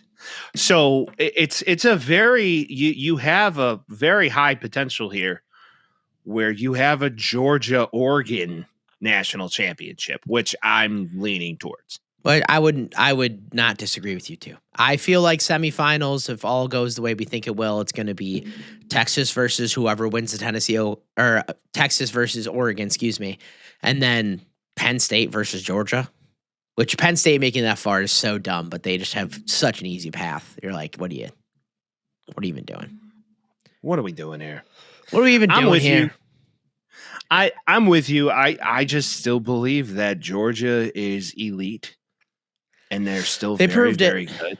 They proved it. Yeah, I don't think they're like the best Georgia team we've seen in the last 5 years, but they've proved it. Just as long as they don't have to play Alabama, they're fine. Or Georgia Tech, seemingly. Penn State just has the cleanest route to win, and it wouldn't be until they have to play Georgia and Texas. So basically, how I could see this going is Texas plays Oregon to get into the Natty. Yeah. And then Georgia would play the winner of the Penn State-Boise State game after so Georgia the winner would play of the Penn Notre State Dame game. Hypothetically. So the way you look at it, Georgia may just have the easiest route minus Notre Dame to get to the Natty and then play Texas again. If they have a quarterback. UCL's a hard thing. UCL is a hard thing to be. Well, and they did it. By. They did it to him. I hate to say that, but they really did because chill out, boys. Not necessary. What are we doing? Why are you just knee on the fucking ball? Get into the locker room, and your guy is already taken some hits. Don't make him take another one. And sure as shit. Yeah. What do they think they're going to get? Number 1 seed? Like, come on now. Yeah, I don't know. But Vince, what are your thoughts right now on this modern transfer era? I know we touched on it a little bit, and there should be some guidelines here, but you look at a team right now that's getting absolutely decimated by transfers, and I don't know if that is the guise of a head coach losing a team. If you look at maybe It has to be. Maybe. Yeah. You think good old Lincoln is losing people out there? Yes. I've been saying this for weeks, Mike. Yes. Yeah, that team's like, hey, what the fuck's going on? We haven't had a defense ever. Like, I'm sorry, it stinks, but like, yeah, he is. He gets good quarterbacks. Quarterbacks play pretty well against him. Not really, or play pretty well for him. Not that great this year for him. Defense was really good for 1.5 games this year. It literally was the entire LSU game, and then all of the second game, and then after two games. All right, we looked like we were okay. I'm not even trying to be a hater. I'm just saying, like, I watched every game, unfortunately, and me too. Unfortunately, I just can't get it in my head, like how a coach continues to have the same issues. It's like, I feel like no matter what team I root for, there's a clear path to get out of the shitstorm you're in. Yeah. But instead of getting out of it, you just do what you've always done, which is the definition of insanity. Yeah. Now, I do believe the defensive coordinator, Ravens guy, which I like, and that thought process of playing, tight, tough defense, good tackling, being sound, from a strategic, not only that form element base, good, great. But the talent, I don't think, is there. And we got a 5-star commit coming in at defensive end, which I'm not too worried about. But now you see your quarterback transfer, who was your starter in Miller Moss, which I'm not too upset about because this Maava kid looks to be the real deal. Well, your best offensive piece, dude. Your best offensive piece, bar none. But then to also read, you're losing 5-star recruits to like Colorado, which I'd also like to point out. It looks like Colorado's the place, and Dion isn't fucking going anywhere because he just got 2 5-stars. Yeah. Decommit from Bama to go defensively to play for Colorado. Yeah. And then looking like there is a heir apparent already for Shedeur Sanders being a transfer from UNLV. So it is looking like Colorado's the big team on campus right now that everybody wants to go play for Dion and Bright Lights and all that. Unfortunately for you guys, I believe it is a culture thing. I also believe that Lincoln Riley was crowned relatively quickly for doing not that much. He had good quarterbacks, for sure. He had number 1 overall picks. He had Heisman winners at quarterback. He never had a defense, and he's never had a defense, and he's had a lot of defensive coordinators. And I don't think you're getting any defensive recruits now because they're like, let's look at the past 5 years. And defensively, you don't have a lot to show for it. We haven't been good on defense for a while. Now, to speak of Oklahoma, this just literally got dropped recently while we're recording this show here, 7:36 p.m. Okay. Washington State transfer Jon Notre is now confirmed that he's transferring to OU. And he's going with his offensive coordinator from Washington State, Ben Arbuckle, and quarterbacks coach John Kaczynski. And they are all going. He was in the office, right? Together.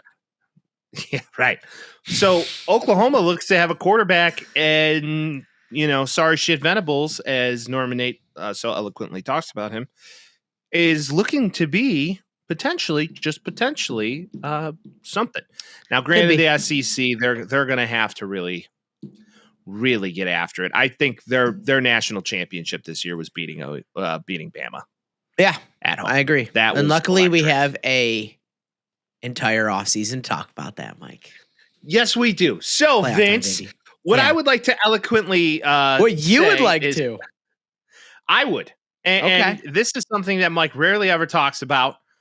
And if you listen to the podcast, I'm not necessarily a huge fan of the NBA. And you want to talk about the NBA? Mike wants to talk about the NBA this week. Yeah, let's do it. Woo! Let's go, baby. Okay. So saw this, and I don't know if this is just idle hands, Mike. I'm on PTO for the rest of the year for work. I'm just kind of kicking it most days, going to the gym, getting in a couple 2-tree hikes, and have some time to scour the internet to help grow this platform that we are so blessed to call the Taxi Squad Podcast. Wow, what a blessing. So it is a blessing. So with that, the National Basketball Association, aka the NBA, has decided to change the All-Star game format. Yeah. And to me, this is actually a great thing for the NBA because if you've watched the All-Star game for the past, I don't know, decade, it's been nothing but an absolute score fest. Snooze fest, too. And a snooze fest. And basically, like, the guys themselves can pick their own teams. And it used to just be West versus East, and it was actually quite fun. But now it's just like a big popularity contest, and it's pretty stupid. So with that, for the first time, the NBA All-Star Game will feature a mini tournament. And the 4 teams and 3 games, 2 teams will meet in one semifinal, game 1, and the remaining 2 teams will meet in the other semifinal, game 2. The winning teams from game 1 and game 2 will advance to face each other in the championship game, which equals game 3. For each game, the winner will be the first team to reach or surpass 40 points. Each team will have 8 players and be named by the TNT NBA analyst. The 24 NBA All-Star selections will be divided evenly into 3 teams, and the rosters drafted by TNT's Inside the NBA commentators and honorary team general managers. Chuck, Charles Shaq, Barkley, Ernie, and Kenny. And Kenny Smith. And the 3 analysts will make their respective picks for Team Charles, Team Shaq, and Team Kenny live on TNT in an NBA All-Star Draft, which will be conducted on Thursday, February 6th, just before the network's doubleheader that night. Which I think this is great. Try something. For, I think, clicks, eyes. I think it's a little different. I think it adds a competitive want to actually go win something. And not only that, like, you're kind of grouped with guys not to your own decisions. LeBron's not and picking they his get to friends pick this anymore. for you. Yeah. Correct. It's not LeBron's now friends you'll versus see- others' friends. Yeah. Now you get to see LeBron play, maybe with somebody other than KD, AD, and the rest of the Ds of the world. Yeah. And Chris Paul every single time because they're boys. Yeah, great. I mean, try anything. Like, it's this year, clearly, this has been the buzz. Ratings are significantly down. Not surprised. Half of the markets have special TV networks that you have to tune into to go to it. You can watch only primetime games. All of that shit has been an issue for me for baseball. It's been an issue for me for basketball. I love basketball, but they have a lot of qualms with it. I get it. I understand your qualms too, because I'm like, it pisses me off too. In a lot of regards, players don't want to play, all that stuff. Try something different. I like how this is. I think it's fun to go to 40. I think you watch an All-Star game and you think it's really fun because all the good players are playing, and then you're halfway through the second quarter and you're like, no one's playing defense and they're just running around trying to make it like, there's nothing worse and more patronizing than like, we're playing this game to make it look fun. Like, it's fun when you play. It isn't fun when you act like you're having fun. Like, that is so. It's like, to your point, it's let's show fun all when these you compete. let's show all these plebeians what it looks like to have fun. Like, I'm gonna let Giannis do a 360 dunk. Like, no, like, guard him, idiot. Like, what are we doing? Like, there needed to be a benefit. NBA Cup's been fun too, and that kind of shows that like different tournament styles is fun. Yeah, it's good. I mean, is it going to be great? Probably not. They're going to fill it with like a bunch of bullshit advertising and all that stuff too. But like, try something different. I like that they're doing that. Yeah. And the NBA All-Star Game and this segment and this team brought to you by Coca-Cola. Ooh. Like, it's going to be all product Sprite. placement. Probably all Sprite product and placement, Kia. Sprite, Kia, Yeah.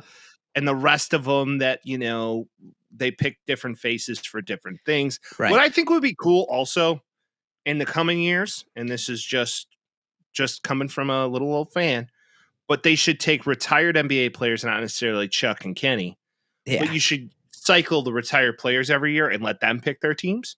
That'd be so fun. like, you think like Carmelo gets his team. Yeah.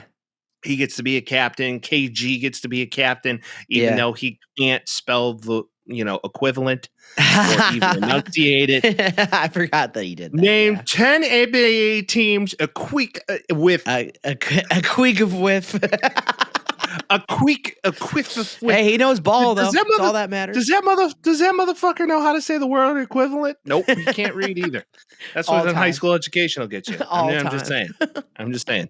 But with that, I do believe that this is good for the game, and I think it'll get more eyeballs. I'll actually pay attention to it because it actually I'll kind of watch looks it. fun. It's new. Yeah. Let's check it out. And then also, it's like 8 guys get to have argument. Like 8 guys have like, hey, we beat the other 8 guys, and we beat the other 8 guys. Like we're in the top tier out of 3. Like we're the gold team. We're the top tier.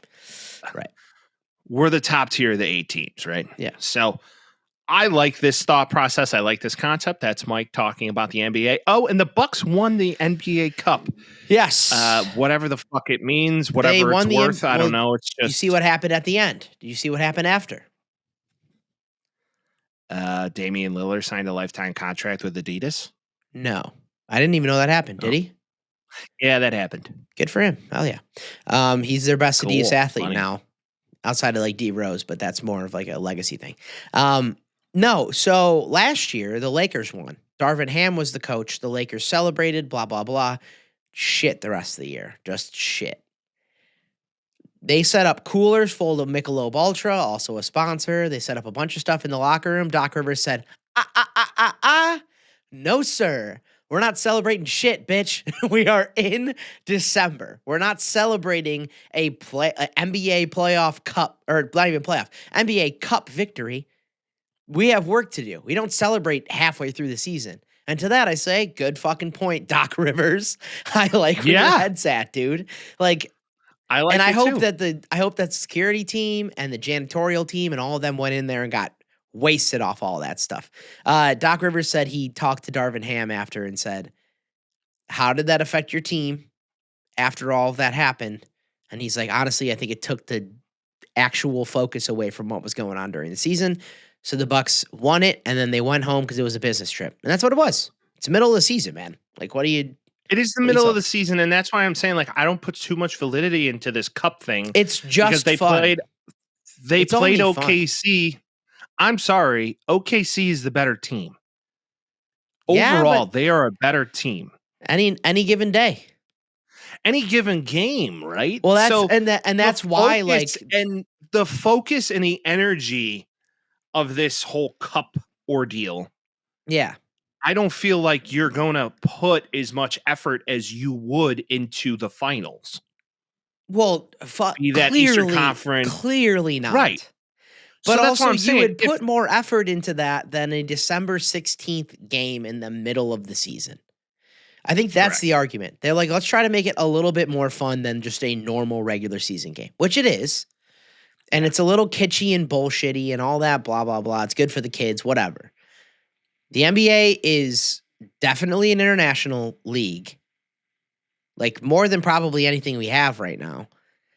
And they're treating it like the Carabo Cup or like Champions League. That's what they're doing. Like they're treating it like a soccer league. Bowl game. Or a silly bowl game. 100%. And it's just like, like right now the Premier League, like Newcastle played in the, I forgot what it's like, EIL or Cup or something like that. It's like the Carabo, Carabao Cup. And they won today and like it's fun. But it's just like, middle of the season, they're just playing against like similarly ranked teams. And I think that's the way that they're kind of looking at it. Like they're trying to market it more as an international game, which it is. But like as an American sports viewer, you're like, you play the season, you play the playoffs, which is how all of us see it. So I like the way that Doc Rivers kind of went about it. He's like, we won this, but we didn't win anything. We just won this, and it shows that we're better than some teams, and we're still viable to lose. And 7 games weeds out the bad teams. You know this with baseball. You know this with basketball. Like, if you play one game and you win a championship on one game, congratulations, very good. You were the better team that day. 7 games, you were the best team that week. That is a way different ball game. So I like the way that he went about it. I don't think you should be getting wasted in champagne spraying for a game in December 16th. It's like that one guy that sprays champagne and they're in like the third podium at the Olympics. Correct. I was just about to say that's exactly what the Lakers did last year. Like they were smoking cigars. And it fucked them. LeBron, we're one of the best. I'm like, shut the fuck up, dude. You won a game in December after a tournament style, to your point, very soccer-esque. And this is why the NBA, in my opinion, is not what it used to be. It ain't, but, clearly they're feeling the heat now. So they've been talking about making a single network that lists them all. Like we've had all those conversations already. So we just hope that happens. But hey, congratulations to the Bucks for a nice participation trophy for being the best team on December 16th, 2024. Most millennial shit ever. And two, talking about Okay, bullshit. That is boomers. That, dude, participation trophies are boomers. Well, they gave it down to us. That's their fault. Correct, but that's what I'm saying. They gave us. It's not even millennial shit. The boomers gave fucking millennials participation. Yeah, they were like, we need to go a little bit easier. And now they're like, why are they so soft? It's like, motherfucker, you're giving us trophies for doing our best. Like that's your fault. Yeah, dude. correct. And now every family psychologist is like, we've done a lot of studies on the participation trophy, and we actually have found it makes kids sadder. It's like, you don't say, huh? Mm-hmm. Because when you don't learn how to fucking lose, it's pretty hard. And that's why the Gen Z anti-culture is awesome. Because they're like, what the fuck is this? And I'm like, you should be skeptical, dude. Because we weren't. We were just like, we deserve this trophy because we had fun. And then we were just all like fucking Nancy's the rest of our lives. It's a problem. Yeah, the Gen Z culture is very interesting on the whole because my youngest brother-in-law is full-blown Gen Z. Oh, yeah. And, they steal all of the 90s clothes and make them cool again somehow. Yeah, I do that too. They drive up all the fucking costs. Like if I did that, I'm just like, what's up, fellow youths? Yeah, I can't really do that. Also, we've talked about this. That is your own mental block, Michael. That is it's not my own mental block. Like, okay, Vince, last Christmas or 2 Christmases ago, I got Vince's Pretty Wicked Blackhawks shirt. Sick, yeah. I originally bought it because I was like, oh, I could wear that. And then I'm like, no, I can't. See, no, because it looks far better on you than it would me. Because I would just look like I'm trying to fit in. And I'm not that Is that guy. what I'm doing? I know who I am. No, because you're still young and youthful. Not really. And only a couple years behind you, Mike. And you can wear teeny weedy beanies. I can't wear a teeny weedy beanie. If you're watching the show right now, Vince is wearing a teeny weedy beanie. I am. I think interpersonally, obviously, but I think you just have to change the perception around you. I think for too long, you're like, I have to wear this kind of stuff. If you do it like the first couple times, people will be like, what are you doing? And then after that, it's like, oh, Mike's got a new style. And then everybody just forgets about it. Listen, I've thought about it. I just feel like with the gray hair, it doesn't necessarily jive because that's a whole element that people don't understand. When you got the gray locks, not to, just genetics and stress. Yeah. But, I can't control that the hair is gray. I'm happy I have the hair, but I don't want to dye it because then I look like the fucking Kiwi shoe polish guy. Yeah. Once you're there. Dyed before he goes to Turkey Testicle Festival. Yeah. And you're like, oh, that fucking guy dyed his hair today. You had to start dyeing it. You had to start dyeing it the day you found a gray hair. That's the only way you can get away with that. Right. Now that you've had it for a while, people know. To that point, that makes sense because more than anything that I get about the aesthetics of this podcast are you look older than you are and I look younger than I am. That's been a consistent that I've heard many times. But the stress line and gray hair don't help anything. Yeah, look at this skin though. Whoa, wow. I know. Look at this cherub boy. Look at done? this boy with his teeny weeny beanie. I'm almost and 30. His epic fucking shiny skin. Speaking of old baseball. Let's talk about it, shall we? Yeah. So wait, before we do. Yeah. In the same guise as not conforming, now completely guaranteed Notre Dame wearing navy on Friday. Okay, sorry. Go on. Editor's note, star. We're wearing navy, not black. It's okay. I like it better. I'm kind of sad. about it. It's okay. Are you going all navy? Are you going all navies? Or They just maybe in posted the jersey. Maybe in gold. I'm seeing navy. Most likely navy and gold. Well, yeah, gold. Yeah, gold pants, navy jersey, and OG. then gold helmets. Obviously, yep. I like that. That's defensive football. All right. Well, thank you for debunking that rumor, Vince, even on the same fun. podcast. So, yes, if you're listening to this Notre Dame, as we talked about ad nauseum, we'll be wearing navy and gold. That's how time works, baby. Vince, man, hot stove is hot. Yep. Baseball is pretty insane right now. If you're living under a rock or not paying any attention, people are moving, different faces, different places. To kick off this podcast, we would like to say that the Brewers are staying in Milwaukee until 2050 because they just signed a new lease. So that's interesting. Seems like the White Sox are probably going to follow suit. And Kyle Tucker is now a Cub, which I feel like this is kind of a very Cub thing to do, considering the Ricketts are trying to pay back, all the money that they got from Dad. And not only that, justify their existence in the NL Central. Yeah. So there's this. So Kyle Tucker, but with that move, they have already moved Cody Bellinger to the Yankees. They gave Bellinger and cash because his contract was so big. Tucker's contract seemingly less. Kyle Tucker, considerably better player. Is he a rental? Yes. Is Tucker a rental, or are you going to sign him long term? Because if you look at the slash line of Kyle Tucker last year.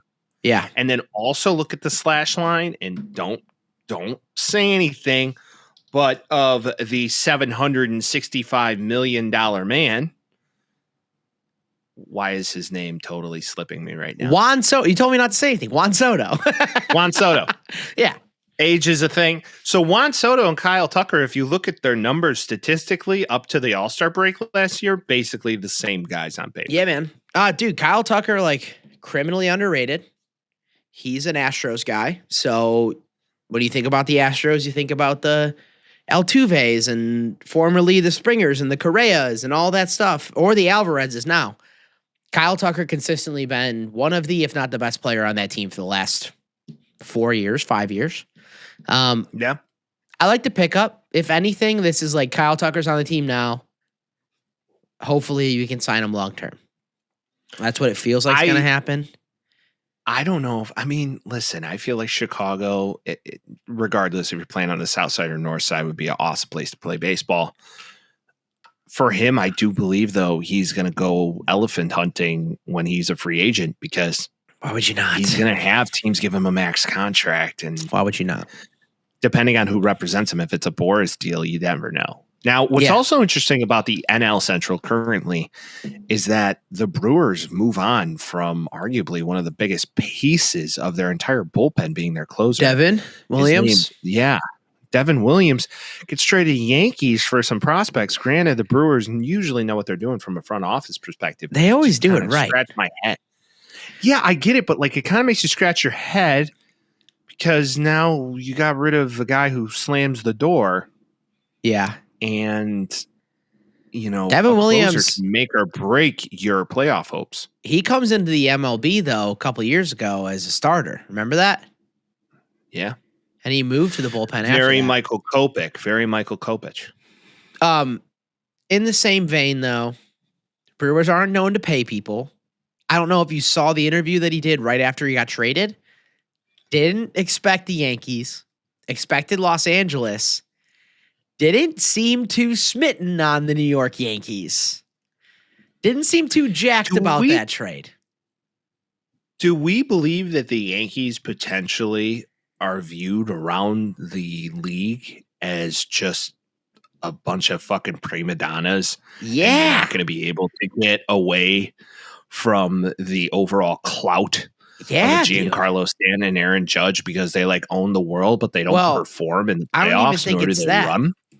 I don't even think it's that. I think it's old team, old values, haven't won in a while. So I kind of feel like the Yankees are like the Cowboys. I feel like people going to the Cowboys, you're going to get fucking Jerry Jones. You're going to get Mike McCarthy and Dak Prescott. And you're like, you go to the Yankees. You're saying Cashman. You're saying Cashman is the equivalent of Jerry Jones in the MLB. That's hysterical. A little bit, because he's not paying guys like he used to. He sticks with his guys maybe a little bit too long when it used to work in the 90s, and it's not working anymore. And like they went to the World Series. I get that. But like Devin Williams has a beard, like it's as simple as that. He's like, now I got to go to the Yankees and shave my beard for some fucking rule that's 70 years old because like the military used to shave our beards. Like, why the fuck are we doing this? And then now I have to go and get mauled by the New York Yankees fans, and no one's going to yell at Aaron Judge for hitting 180 in the playoffs. Like, I would rather go to fucking La La Land, dude. Like, why would you want to send me there? Well, like, send me anywhere else. Yeah. Dude. Also, I mean, let's face it, if you could go play in LA and live in that awesome climate, but you know, I mean, 12 New months out of York the in year, the it's summer, truly New York insane. in the summer might be better than LA in the summer, though. LA gets pretty hot in the summer. Yeah, but the beauty of LA is you could drive 2 hours and you're a completely different climate. That's true. It's like the beauty of living in Arizona. If it gets way too hot, day to day, though. It's not like you're in the NFL where you can. It's not like you're in the NFL where you can just like you're where you're at for however many months, unless you're traveling with the team. Obviously I'm just a guy on a podcast from Chicago, but like my first choice wouldn't be the Yankees. It's not like they're overpaying everybody. I feel like the pinstripes would be pretty fantastic to put on, and to say that you played for the Yankees organization as a baseball player. Though. Now? No, I played for the is Yankees still there. in 2024. Yeah, but you get a different appreciation for Yankee Stadium when you go there.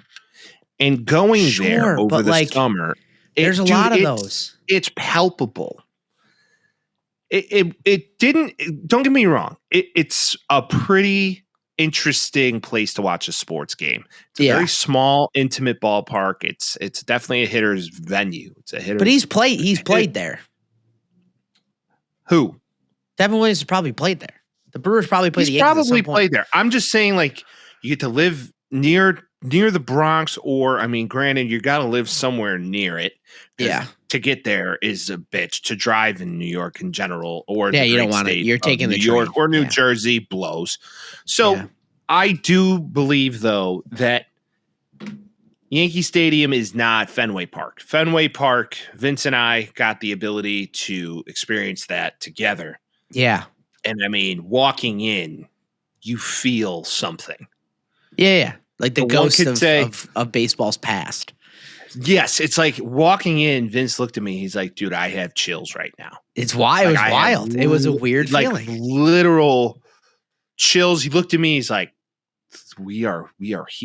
Yeah, it was. I was like, "This is so cool." Like, this is so cool. It's baseball. Like, shout out for Dylan Crochet or Garrett Crochet being able to get Garrett Crochet like fucking smorgasbord. Yeah, I know, right?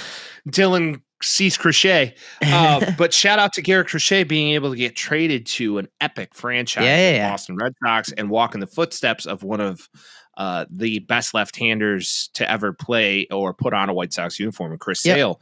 To be able to duplicate that, I mean, double Sox run, dream. Dude. That's a dream. And you get to go play in fucking Beantown and play at Fenway and be a part of that epic organization. And not only that, like, Mike, that's Wrigley. There's two places. It is. I know. We have dislike for it. That's Wrigley, bud.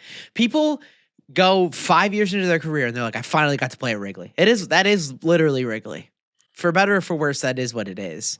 Like, when I walked in there the first time, like, this is history. Yeah. I hate it. And I agree with you. I think Wrigley Field is truly a baseball lover's dream, right? It's where Babe Ruth once played, Ted Williams once played. It's truly the same a as homer Fenway in most of its ways. The only difference between that and Fenway is like what, 4 years? What's the difference in age between them? Right, it's not even like, it's like the difference between a president, you know? Right. It's literally the difference of a president and how very old and just a lot of culture. And that's many reasons why if I had to pick to live in a major market, Chicago or Boston, it's difficult to pick between both of them because I love them both so much. It's Chicago, for sure. Such Boston's, I don't know. I don't know, man. Boston's too close quarters for me. Boston's very old. And driving there might be worse than Chicago. Way worse. Than New York. I will guarantee you it's way worse than Chicago. I can say that with confidence. It's just something about the cultures of both cities that are truly fascinating. When you go to big cities and you get the opportunity to get a different understanding and perspective of how they go about thinking. And then not only that, just the general everyday of talking to people. It's a little different. And it's a little bit more straightforward than the Midwest, which we're kind of Midwest nice and we don't want to offend people. In the Northeast, it's very direct and very straight to the point. Here's how we feel about you. Yeah. I personally, coming from the Midwest, I like that thought process. Now, another thought process. Yankee, hold on, though. You look at Yankee, though. That ain't the house that Ruth built. It was. It's the house that DJ built. It's like... the mystique isn't there, dude. It just isn't there anymore. I mean, it's kind of there. It's kind of there. I know what you're saying, and I haven't been there, and I get all of that. But it's like, it's not the same place that Babe Ruth played in. Like, since the opening of it, they've won one World Series, and that was the year after it opened. And then since then, it hasn't been great. And, like, they don't, like, every other team spends money now outside of one of them that we root for, but like every other team spends money. They're not the top tier team that spends money. Like, that is LA. Dodger Stadium is technically more historic than Yankee Stadium is right now. Like, they're not, they aren't what they were though, Mike. They aren't what they were. That's an interesting point, Vince. And it makes me believe, to your topic switch here, did the White Sox have an opportunity 33 years ago to potentially do something very cool and chose to not do that by keeping the aura of the original Comiskey Park, which was, a 1900s relic, one could say. Dude, it was on par with Wrigley. It was on par with Wrigley, on par with Fenway. Did the White Sox potentially fuck up a potentially amazing thing, which wouldn't be a surprise? Yeah. But could they have had an opportunity to refurbish old Comiskey Park? Yep. Similar to what they did with Fenway, similar to what they've done with Wrigley. Well, they wanted to go new stadium. I think like that time was like new big stadium, like first, but they were at the end of like building new stadiums. So like we have an outdated stadium like 2 years after it was built, which is ridiculous. And the best part about it, and I've looked up all of this like historian based, my favorite part about it is they were so concerned about keeping that little nameplate where the original home plate was that they built the fucking stadium sideways so there's no view to it. If you're going to do it, just do it properly and aim it at the city so you can see the skyline. But they're like, you want to know what's most important is keeping home plate from the place that it was before, rather than just fucking keeping it. They decided to build it sideways, looking out onto the highway and nothingness, rather than looking at the stadium like PNC Park has. Like, in interest to not get rid of one thing, they completely forgot to do everything else. So they did everything 50% instead of one thing 100%, which is what they always do all the time. It's once again Jerry's vision. And I believe the White Sox had an opportunity to really keep the lore of the franchise intact. Yeah. And imagine 2005 happening and winning a World Series in a historic ballpark. The value of it is so much more than just doing it in a corporatized area, I guess you could say. The lore of what that stadium is, great. It's a good ballpark. There's really not a bad seat in the house. Yeah, but fuck the White Sox. I love them, but I fucking hate them. I can't stand them. Speaking of which, we have 6 of the best top prospects in all baseball right now. So whatever. We'll fuck them up. We'll whatever. Fuck them up. We're going to trade them in 6 years when one of them works out. Vince, how would you feel if you got traded to a team, Yeah. and your hypothetical wife, right? Because you don't have a wife yet, but one day. Oh, yes, true. Yes. So you got traded. You got traded to a team, and your wife dated their arguable best player, and now you got to go coexist with that guy. How do you feel about that?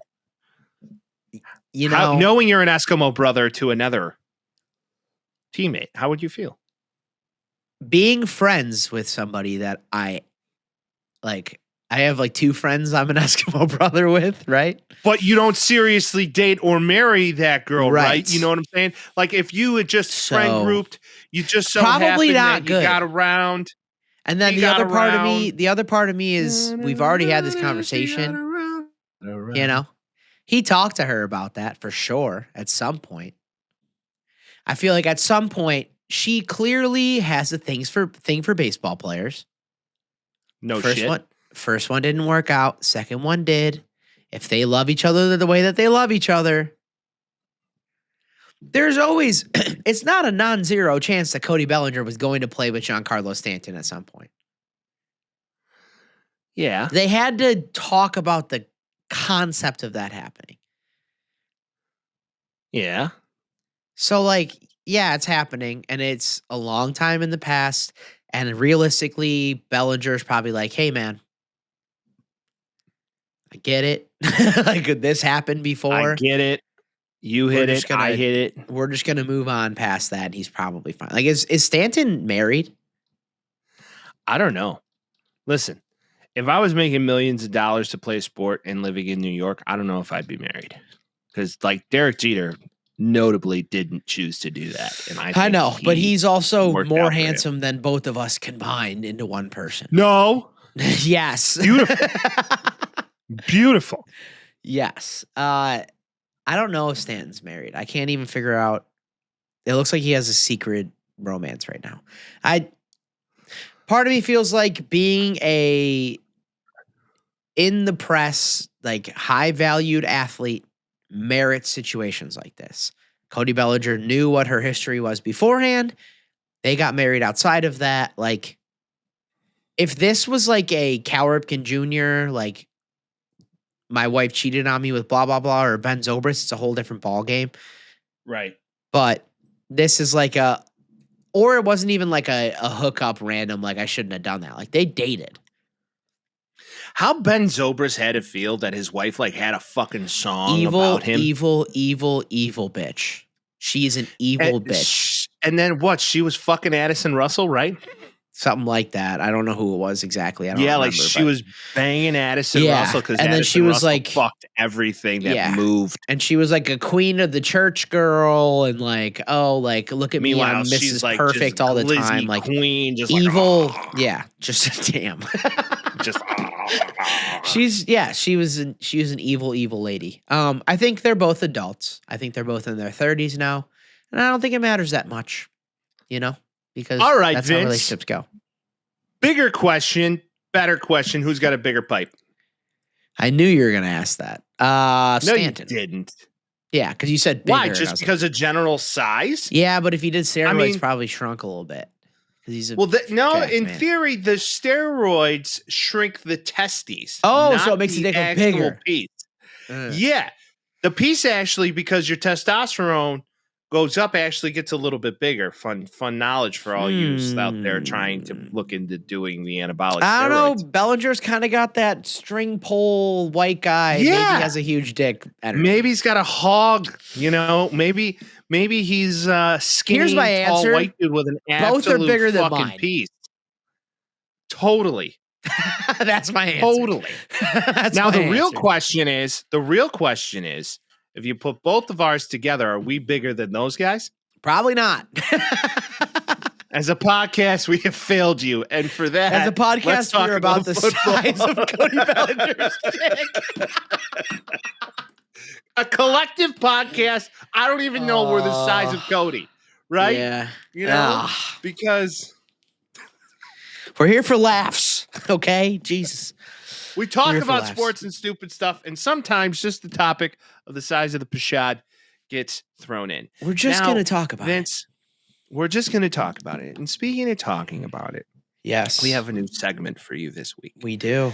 And it's not going to be about Bichettes. No. It's going to be about a topic potentially more close to us. And that is the Chicago Bears. And we welcome you to now the Chicago Bears therapy session. You know,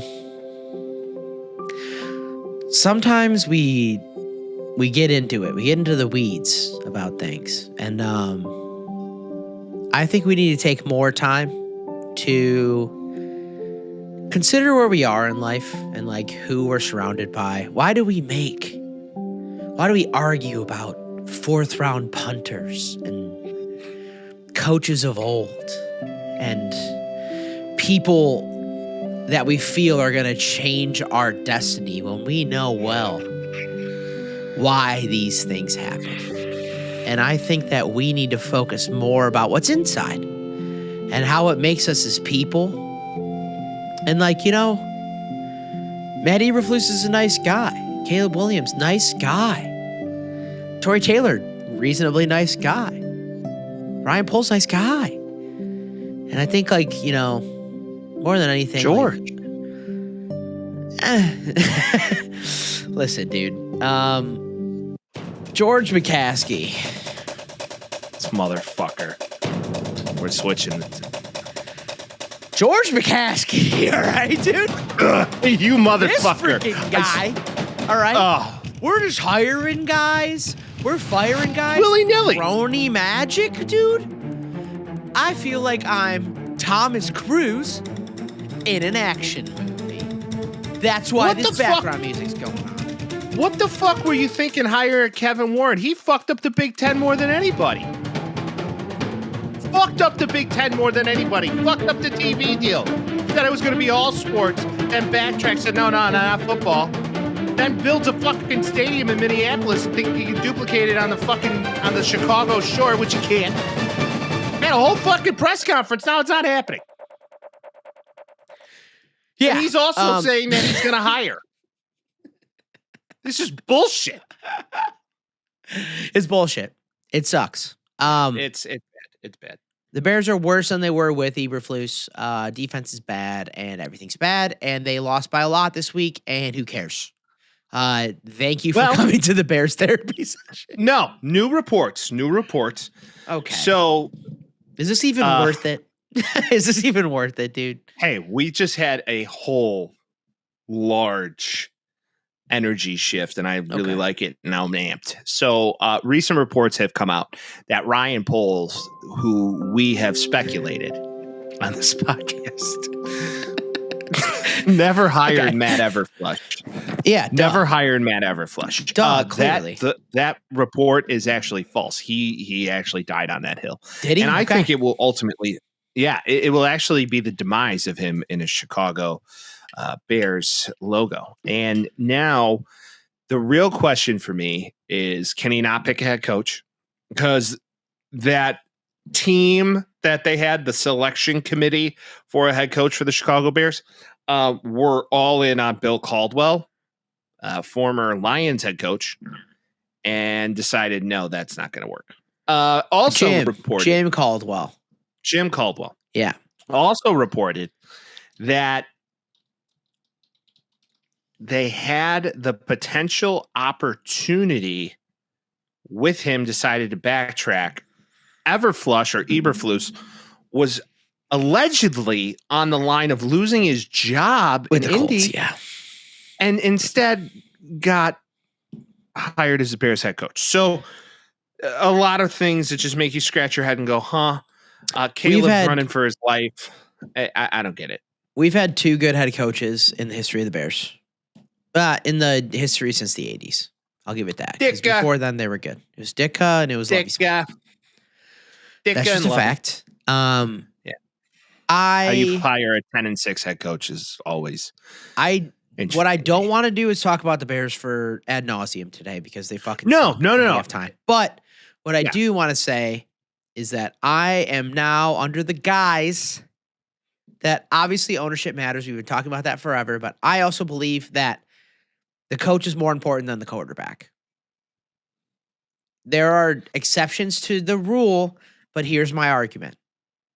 It's the coach and the system and the team around, like not the team player-wise, but the team as in the ownership and the president and the GM and the coach is more important, because if you use the Minnesota Vikings as a comparison, the Bears hired Kevin Warren and Ryan Poles and all of them in the offseason that the Vikings hired their GM.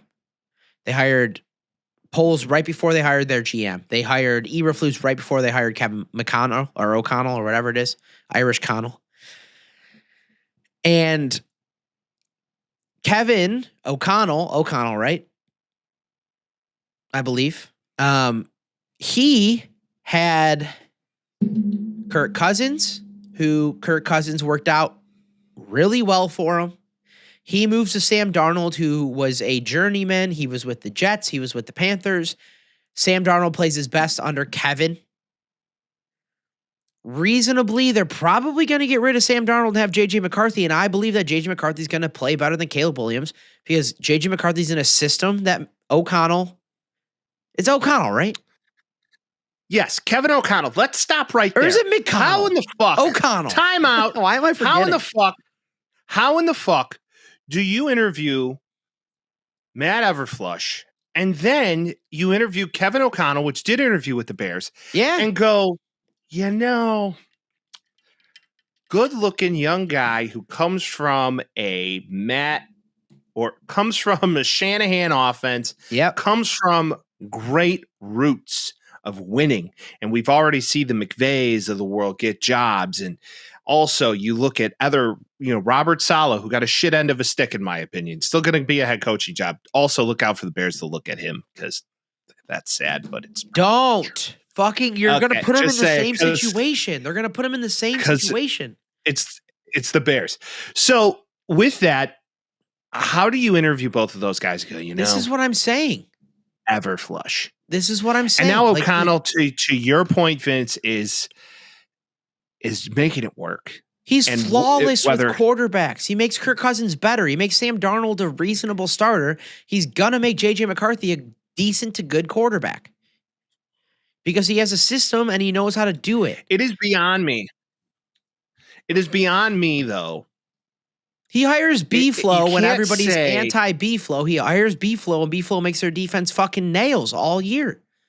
It's like he makes the right decisions, and everybody's like, and the Bears is like so anti that.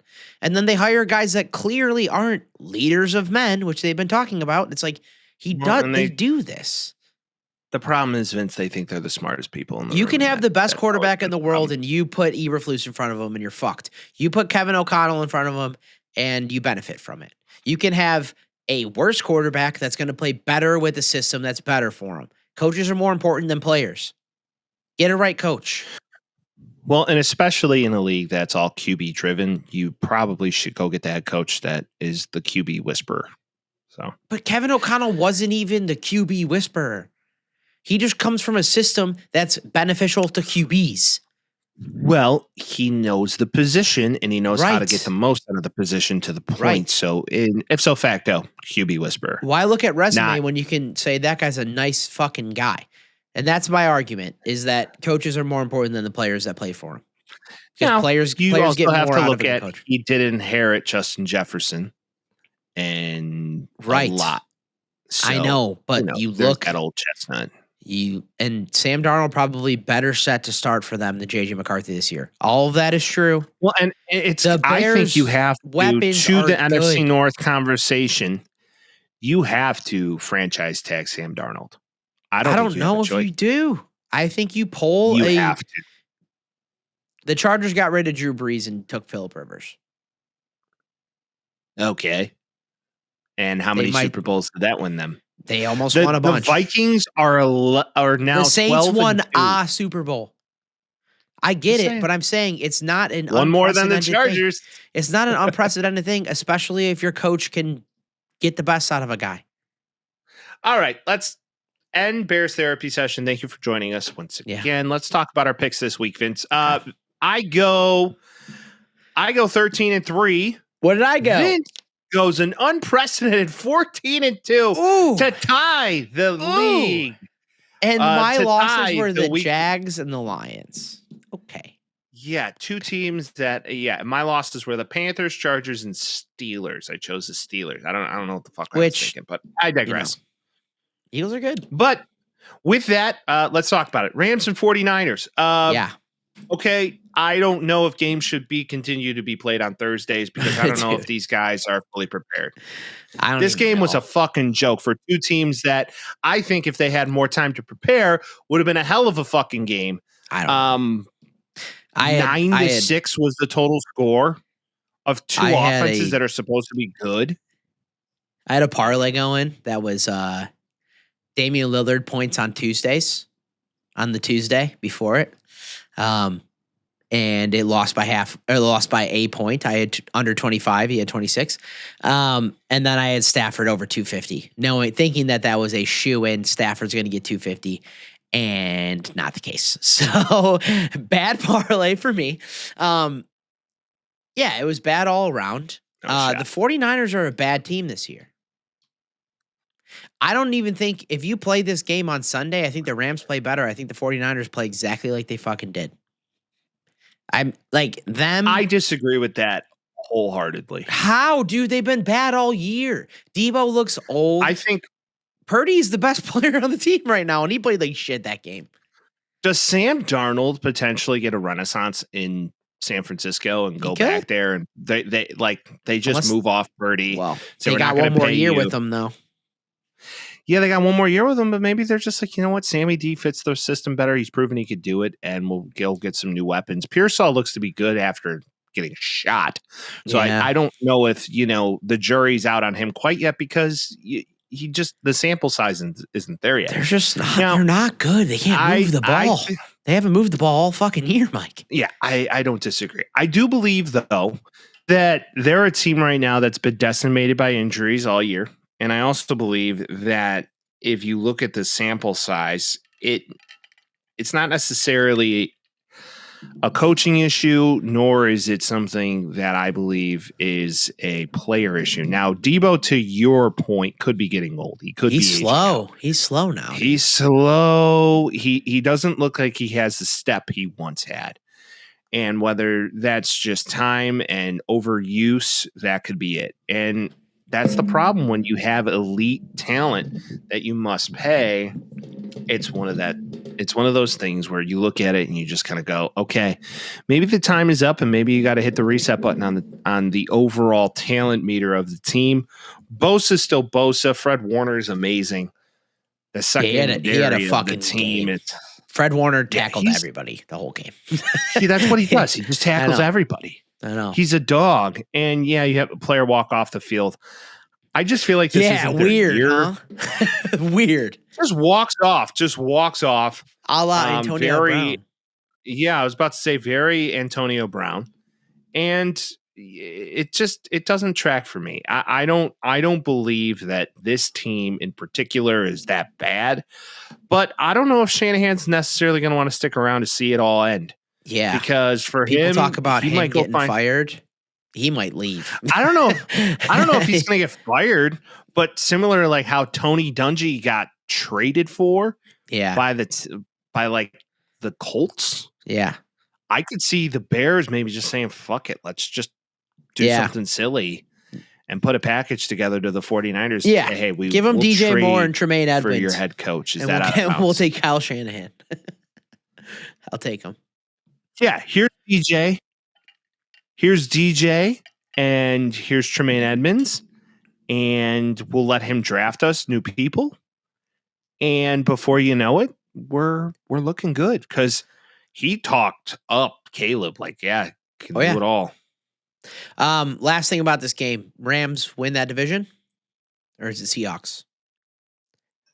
Well, the Seahawks look like doo-doo on Sunday night. That's what I'm saying. I don't think it's going to be the Seahawks. I think the Rams, just due to coaching and due to how they're getting hot right now, I think they're in. I think they win the division. I do too. I think Stafford's got one more in him. I don't like think that that's out of bounds to say. NFC North guys, I'm never out on Stafford. He's never the reason they lose. He's always the reason they win. Correct. Okay. So commies in the Saints. This game was a lot closer than anticipated, and a QB who's a zesty little bitch. We didn't even talk about our zesty king last week, dude. That guy's pictures, dude. Whoa. What are they doing with Jake Hayner? Why didn't Rattler start the whole game? Is there a reason why? Do we know? I just believe Rattler's a cancer, and he's not very good at football. He's better than Jake Hayner. Yeah, why? What's the slot? Ooh. Jake Hayner was bad the whole game. Look at him. Like, what is this? This is how I would take them, and you can't take me seriously as a. Look at that guy. Zoom in on him. For the this is as far as I can go, but for the listeners, this is like we're showing his NFL pictures at the beginning of the year. Yeah, this is. Ooh. Yeah, he's a baddie. The Saints were out of that game until Rattler came in. They were. Yeah, he's far more were mobile. Up, what? It was 17-0 or something like that. 17-7. And basically every week, just bet on Scary Terry to score. Just add that to a parlay, you'll hit it 9 times. Commanders will probably make the playoffs. Or no parlay at all. Year, but they have. That's what happens when you get new ownership and you're just a better team. Saints, on the other hand, you can't start Jake Hayner again. Can't do it. You just gotta go. You gotta go with Spencer Rattler for the good or the bad. It's just how it is.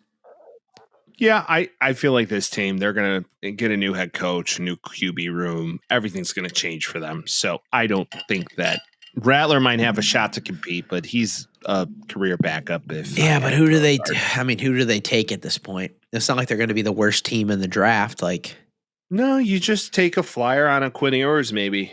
That's what I was going to say. 5-9 right now. Like they lose out, they're going to be like 7th. You're going to get one of those. Quinn seems to be the guy that's kind of obvious. You get 3 QBs going in the top 10. It wouldn't be a surprise to me. Yep. I wouldn't be unless surprised. Cam Akers falls. Unless Cam Ward falls. Yeah. Oh, Cam Ward in New Orleans would be so fun. I would love that. Commanders probably making the playoffs though, and good for them. That would be very Aaron. That would be very Aaron Brooks. Yeah, commies go to the playoffs. Mike, it feels like the Winston era is going down bad. And I'm really sad about it, dude. He's such a good. Well, yeah, they played the Chiefs. I told you we were going to have fun. And then I told you we were going to have fun with Jameis Winston. This is why I wanted him the whole time. He's so fun, dude. He's a good dude. He's the most accurate quarterback in the NFL. No, he's not. Yeah, he is to any player, though, is the issue. He doesn't throw it to anybody and everybody. He's very accurate. That's the problem. He doesn't throw it to his guys half the time. He throws it to other guys, but goddamn it, it's hitting some hands. It's going to hit some hands. Winston, it's going to hit some hands with 3 INTs. Ugh. I mean, the Chiefs are 13-1 somehow. Yeah, I don't get it. They're just so good at football. You want to know what that's the thing. They're not even that good. They just don't lose. Who did they lose to? They lost, 3 weeks ago, 4 weeks ago? I think it was after 9 wins. They didn't lose, I thought. No, they did lose to the team that probably shouldn't have beat them. And who's that? Buffalo Bills. Because I did beating the Chiefs in the regular season and then facing them in the playoffs is a interesting thing to do. I still think Josh Allen's MVP, and they're most likely going to go to the Super Bowl. Yeah, but anybody that's a sicko, just go back like 4 weeks or whatever when they played the Bills, and I said the only thing the Bills don't want to do is win this game. They want to stay close and lose it, so the redemption arc in the playoffs was they win it. The fact that they beat them, now the redemption arc for the Chiefs are like, we lost one game and it was to the Bills. We're going to fucking beat them right now. And that's watching Josh Allen just do Josh Allen stuff is pretty insane. He kicked me out of the playoffs in fantasy, and I don't care. He's so fun. Oh, yeah? I'm so content not being in a fantasy football league. It's well, good for you. I'm in one, Mike, and that's what happened to me. So, but even so, it's don't miss it. Don't miss it. It's Josh Allen's. Let's talk about the. Well, no, he's gonna. We'll get to them, I guess, too. But Josh Allen, Lamar Jackson are going to get regular season awards for the rest of their human existence until they beat Pat Mahomes in the playoffs. Bengals beat the Titans. Yeah, you saw that coming from a block away. Boy. Kind of. Although, did you see poor Joey B get absolutely just trucked by that D lineman on that fumble recovery? Hey. Dude, he doesn't have an offensive line. Joe Burrow was throwing the ball everywhere. He had a Jameis game. Joe Burrow probably wins MVP if his team was good.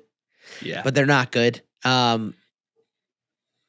Yeah, I mean, it was I have one play, and it was Big Boy gets the ball on the Titans. What's his name? Sweat? I forgot what his first name is. He's one of the 3 sweats that are in. Yeah. Nothing gets. I was talking to my brother. I was at my brother's house when this happened. Nothing gets commenters rock hard like a big boy taking the ball back. They're literally like, yeah, look at him, of run. course. And I looked it up. He's like 6'5", yeah, absolutely. He's like 6'5", like 345 or something like that. And he's faster than me, dude. He's quick, dude. Hey, dude, nobody loves a fatty scoring in football more so than big dudes. And then two NFL announcers. Yeah. Like, for most NFL announcers day to day, like, that's what gets them, to your point, absolutely bricked up. Now, Chris Collinsworth, it's just anything that Patrick Mahomes does. Yeah. Oh, even if he's not even playing. I tell you, Patrick Mahomes would have. Patrick Mahomes, that's the most Patrick Mahomes thing I've seen this week. My Pashad is rock hard.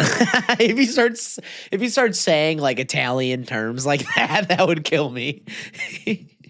He's like, this fucking jamoke. And you're like, what is going on right now?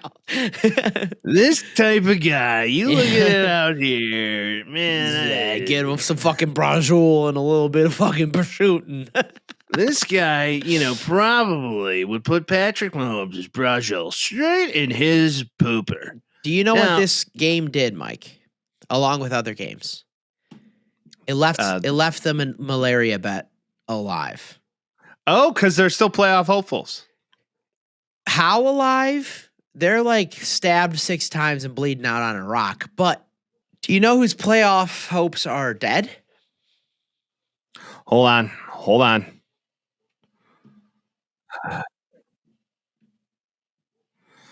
The Bears? No. Some would say just look at what's happening in the next matchup that we're going to talk about. Oh, the Dolphins. The Miami Dolphins. Dead Yeah. Dude. Dead in the water. Tua, man. Snowflake. Something happened in Houston that I felt like the Dolphins were going to be able to turn it around a little bit, maybe go like 8-8, do something fun, 9-8, whatever, do something fun. Tua looked bad. CJ Stroud looked bad, but better than Tua because he limited his problems. Are the Texans a 9-5 good team? Their record is not indicative of how good or as bad they are right now. I think Nico Collins coming back is huge. I would say the regression of a CJ Stroud this year has been pretty much so a real thing. He could be better. A little bit of a sophomore slump. I think he'll continue to be better as the season goes on. I still think the Texans are slump though. Yeah, if you got a 9-5 sophomore slump, I'm okay with that. And losing Stephon Diggs halfway through the year. I mean, It is truly one of those situations you look at and you say, okay, they might squeak in the playoffs. I don't think they're getting past the first round.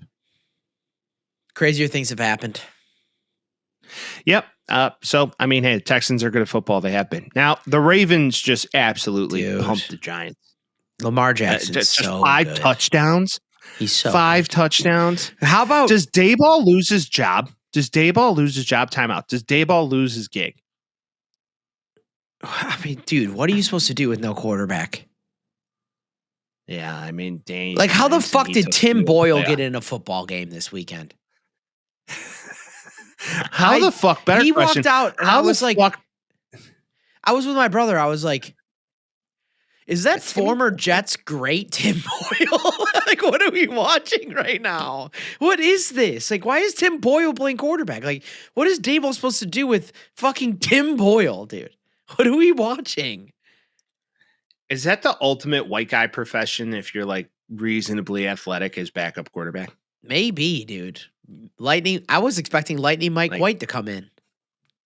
I was just about to bring up Lightning Mike. Yeah. What a great topic of discussion he was for a good 6 minutes. Unfortunately, he's backing up the best quarterback in the NFL, so he's not going to get in the game this year.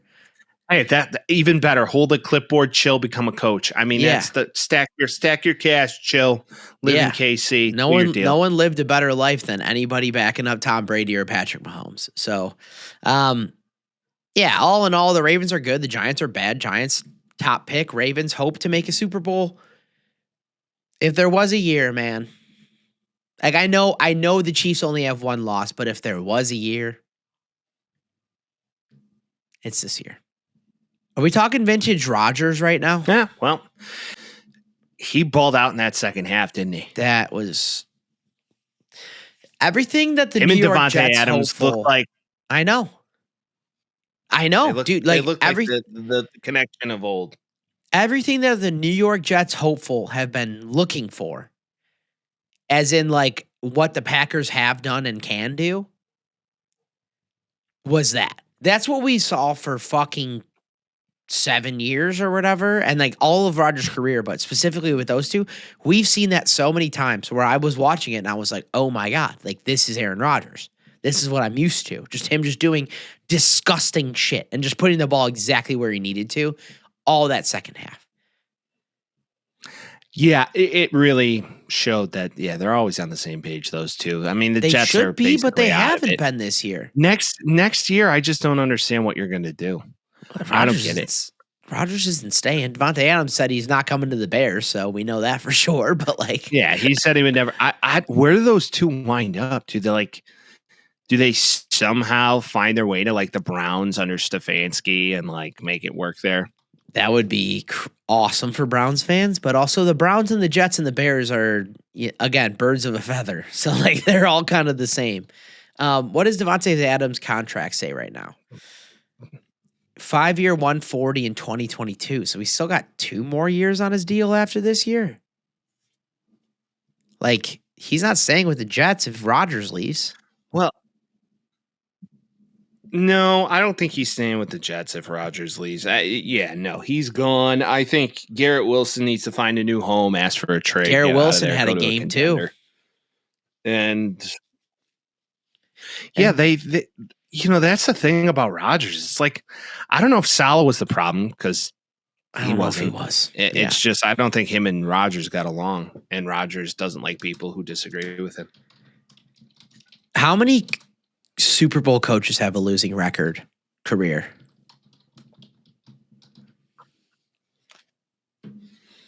Say that again.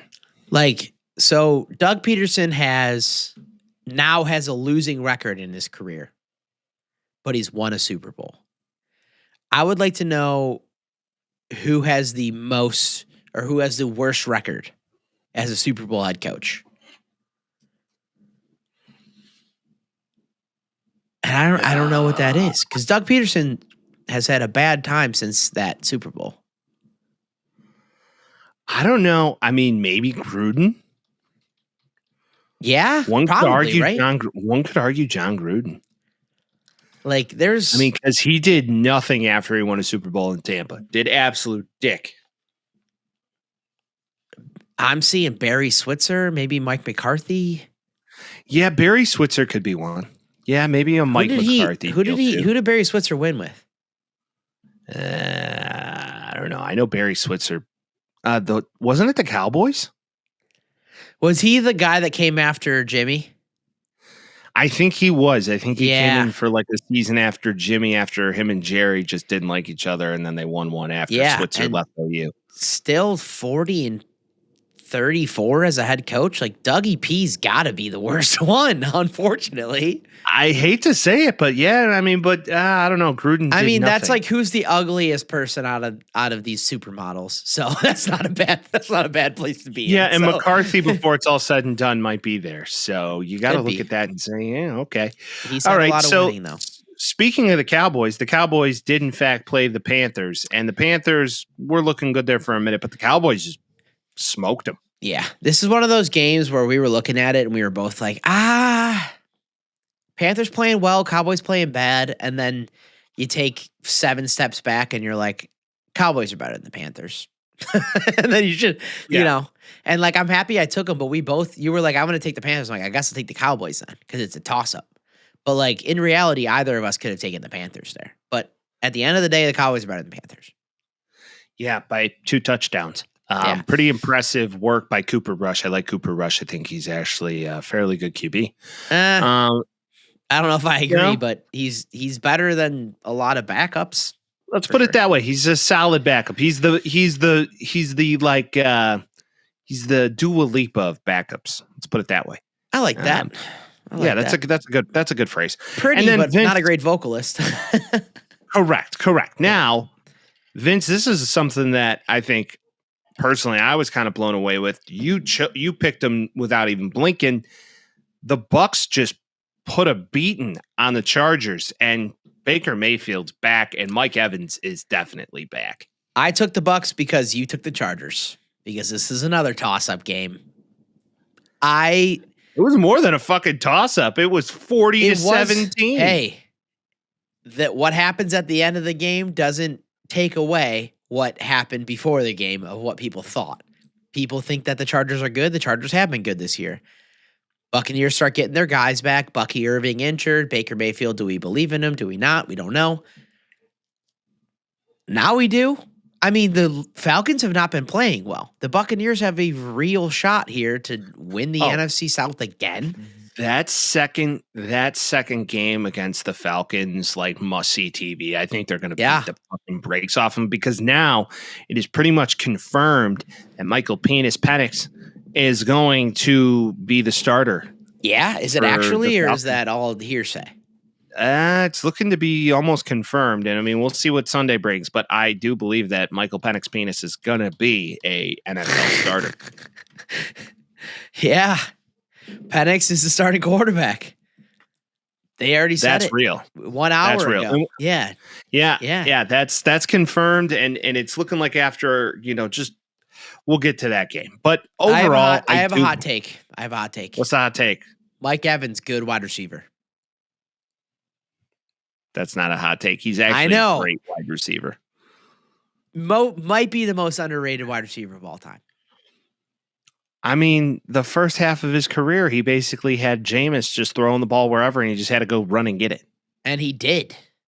And for a long time, it was like he's a really he was in Mike Evans or Keenan Allen conversations. Keenan Allen, good wide receiver. Mike Evans, Hall of Fame wide receiver. Mike Evans he might fuck around and get close to Jerry Rice's record. He's good. Listen, Baker bet on himself, and it's working. Yeah, hopefully Chris Godwin comes back and absolutely balls out. I'd love to see that renaissance for him after a horrific injury. Team. He was having a great year, and that's unfortunate. But I do believe that as long as Baker has Mike Evans, he's going to be just A-okay. Oh, 100%. And the Bucs look good, man. To your point, they could win that division almost handedly.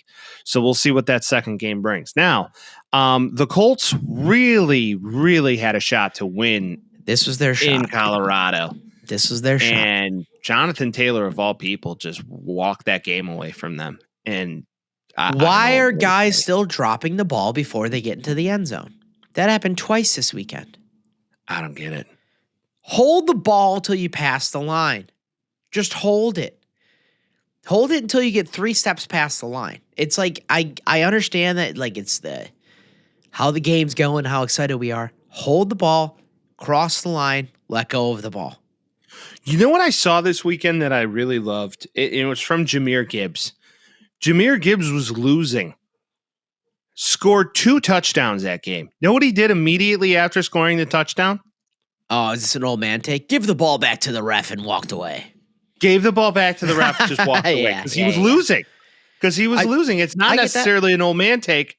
It's like after Rome Odunze scored 2 touchdowns against the 49ers and he's dancing and he's down by 25. Yeah. Like just don't do that. I've never had issue with celebration after a touchdown because it's exciting to get one. My problem is celebration before you get a touchdown. Yeah. Get in the fucking end zone, dude. Make it a touchdown before you celebrate. All right, that's like people about the getting Colts. jacked up because the ball is 5 feet from their hands. Get it in your hands, tuck it down, and then get into the fucking end zone. It's like guys who get jacked up because they hit 7 legs of their 8-leg parlay. It's like, well, Exactly. you didn't win anything. Finish I don't know why you're excited. Finish it out. But yeah. I have another topic revolving the Colts. Anthony Richardson's got to be out after this year. He has a 50% completion percentage, and he's not a quarterback. Does he convert to a different position, maybe like a running back? What, Terrell Pryor-esque? No. They drafted him because he's too high. proven he cannot, and I don't think he's going to be a long-term solution for them. He can't throw the football. That's kind of a real deal. He can really far, but in the guy's hands is the issue. Yeah, he needs a lot of work, and I don't know if he's it. I mean, Sam Darnold, if he doesn't get re-signed, does he go to the Colts? If I were him, I wouldn't. Why? I don't know. I don't want to go. Colts. I don't want to go from Kevin O'Connell to Shane Steichen. Shane Steichen did decently well, but like. Okay, imagine Sammy D. You got Michael Pittman, who you played with at USC. Then you got Jonathan Taylor, epic running back, one of the best offensive lines on the fucking planet. Kendall Granson's good. Yeah, I don't know. It would work. I'm trying to stay in the same system. You don't have Jettas, but you got weapons. Yeah, I don't know what the Colts do. They leveraged their whole future on the guy, and he came out of college, and we're like, why the fuck is he a top 5 candidate? During the draft, we were like, why is he a top 5 candidate? It's because Vince and I were actually together for that draft, yeah. And do you remember what Florida did that year? Whole lot of fucking nothing. Anthony Richardson ran the ball in a bunch, and we were like, he's an athlete. Goes to show you how basically you can be hyped up beyond belief, and it just doesn't make sense. Play shows more than anything. Your Correct. numbers, how fast you are, how far you can throw, doesn't mean shit. Joe Milton, exact. Sean Payton, Coach of the Year?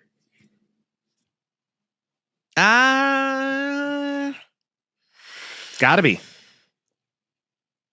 Gotta be. Who else? I mean, Tomlin's doing a pretty good fucking job.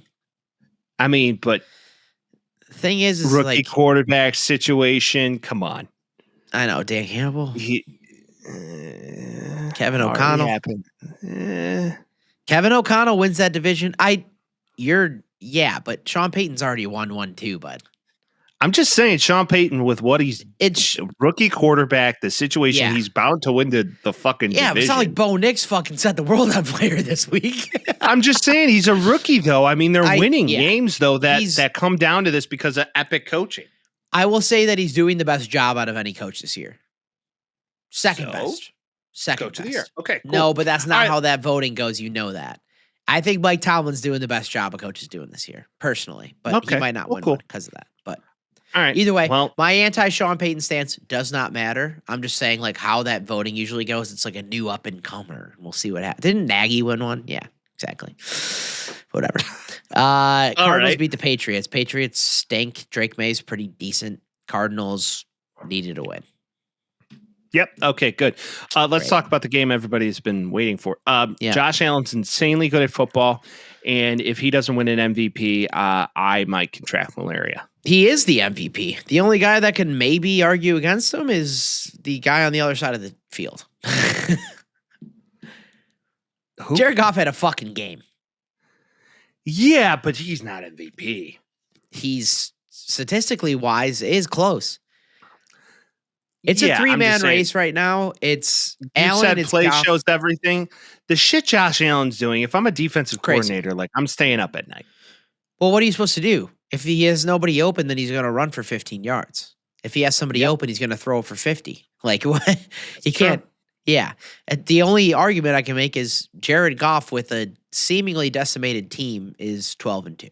Like the Lions are injured beyond repair, and it does not matter. And next man up forever. I fear that they're not going to even touch an NFC Championship game because they are so decimated. I mean, Monty's out for the year, right? And Monty's out for the year. Backs are 6 defensive players out. Yeah, they're half their defense is out, and they lost by 6 against presumably the second best team in the AFC.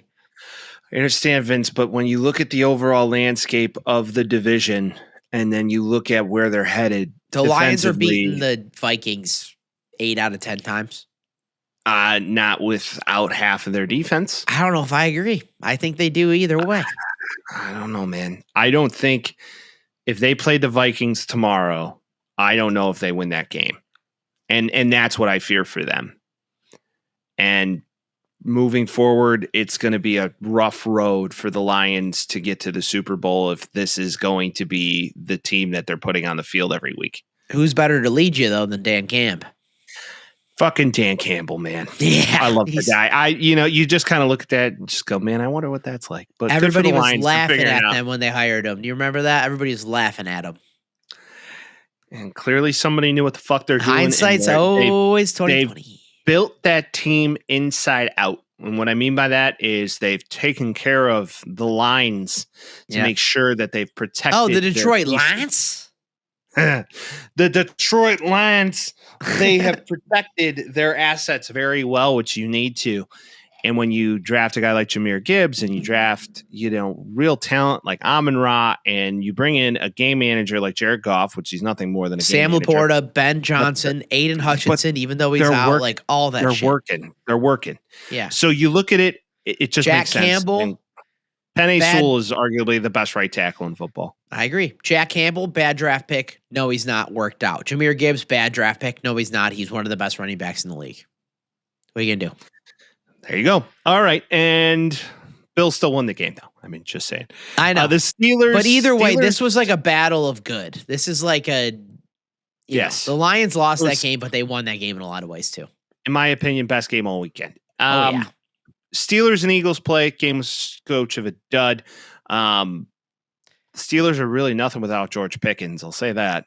That, and also the Eagles are the best team in Pennsylvania. And as much fucking issue as everybody has with his A.J. Brown and Jalen Hurts friends with each other, doesn't fucking matter because the Eagles are good. And they came out of this game and they're like, there were some issues because Pennsylvania, or the Philly specifically, has issues with their team regardless.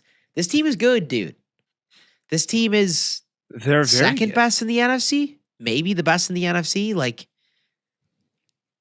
we're looking at the best team in the NFC, probably. Yeah, maybe. Them or who? I mean, Saquon didn't have the best game. Dude, the Vikings. I know, and really fucking good at football. I know, but Saquon didn't have the best game, and they still beat the fucking 10-4 Steelers by 14 points. They had a bad game. Russell didn't look very comfortable. He can't throw the football without his guy on the field, seemingly, which is odd. I would argue that you got fucking Rex Ryan out here saying, start Justin Fields. I'm like, dude. No, chill out. I would argue that they didn't have a bad game. They went against a good defense. They went against a very good defense. And that Georgia line, like seemingly the entire University of Georgia team on their defense is a fucking stalwart. You know who might get Defensive Rookie of the Year? Cooper? Cooper DeJean. Hold on to the punts is all I got to say about that. Why is he taking punt returns? I don't know. Yeah, I don't know if he's meant to do that, but he's a very technically sound DB. And he's good. Man, just flashes of, what was his name? Not Joe Giravicious. What was his name? The guy on the Bucks. Joe Giravicious is the man. So I forget. He played on the Giants. He was a DB. He was a white dude. Jason Sehorn. Yeah. He was on the Seahawks too. Yeah. Yeah. I thought you were talking about Chris Conte. No, Chris Conte's horrible. Okay, and then the Packers are good. Seemingly, yeah, they're really good. Josh Jacobs is really good at football. I know he only had 94 yards. Josh Jacobs is so good at football. And not only that, but Romeo Doubs is back, 2 touchdowns. And I am so mad they're so good. They just continue to figure it out at the quarterback position. Matt LaFleur's very good looking. That's what I was going to say. Also, head coach, baby. Matt LaFleur is fucking good at his job. You know what I'm just saying? Maybe we just forget like the whole thought process of, is he good on paper and has he led men, but is he a hot guy? Make sure he's hot coming in. Make sure he's hot coming in. Eberflus got hot. And it just didn't work. So he's got to be hot coming in. Coming in, yeah. But if that's the case, Bears, then, Vikings. Bears lost to the Vikings. Falcons, Raiders. This game was a dud and lost Kirk Cousins' job. And frankly, I don't know what's going on with him, but it's not good. Desmond Ridder revenge game, not a revenge game. Okay. No. That's that. All right, let's get our picks. Let's get our picks for the week. Let's take our picks and get the out of here. Yep. Out. So you picked first last time. So you read the games. I make my first pick. All right, here we go. We got Broncos at Chargers kicking the week off on a Thursday. Vince, your thoughts? Fun game. Jesus. I haven't thought about any of these. Chargers. Give me the Chargers as well. I don't think they dropped 2. Texans at Chiefs. Chiefs. Patrick Mahomes has a high ankle sprain. Give me the Texans. I will say that game can go either way, but give me the Texans on a pickup. Patrick Mahomes never has an injury that they actually say he has.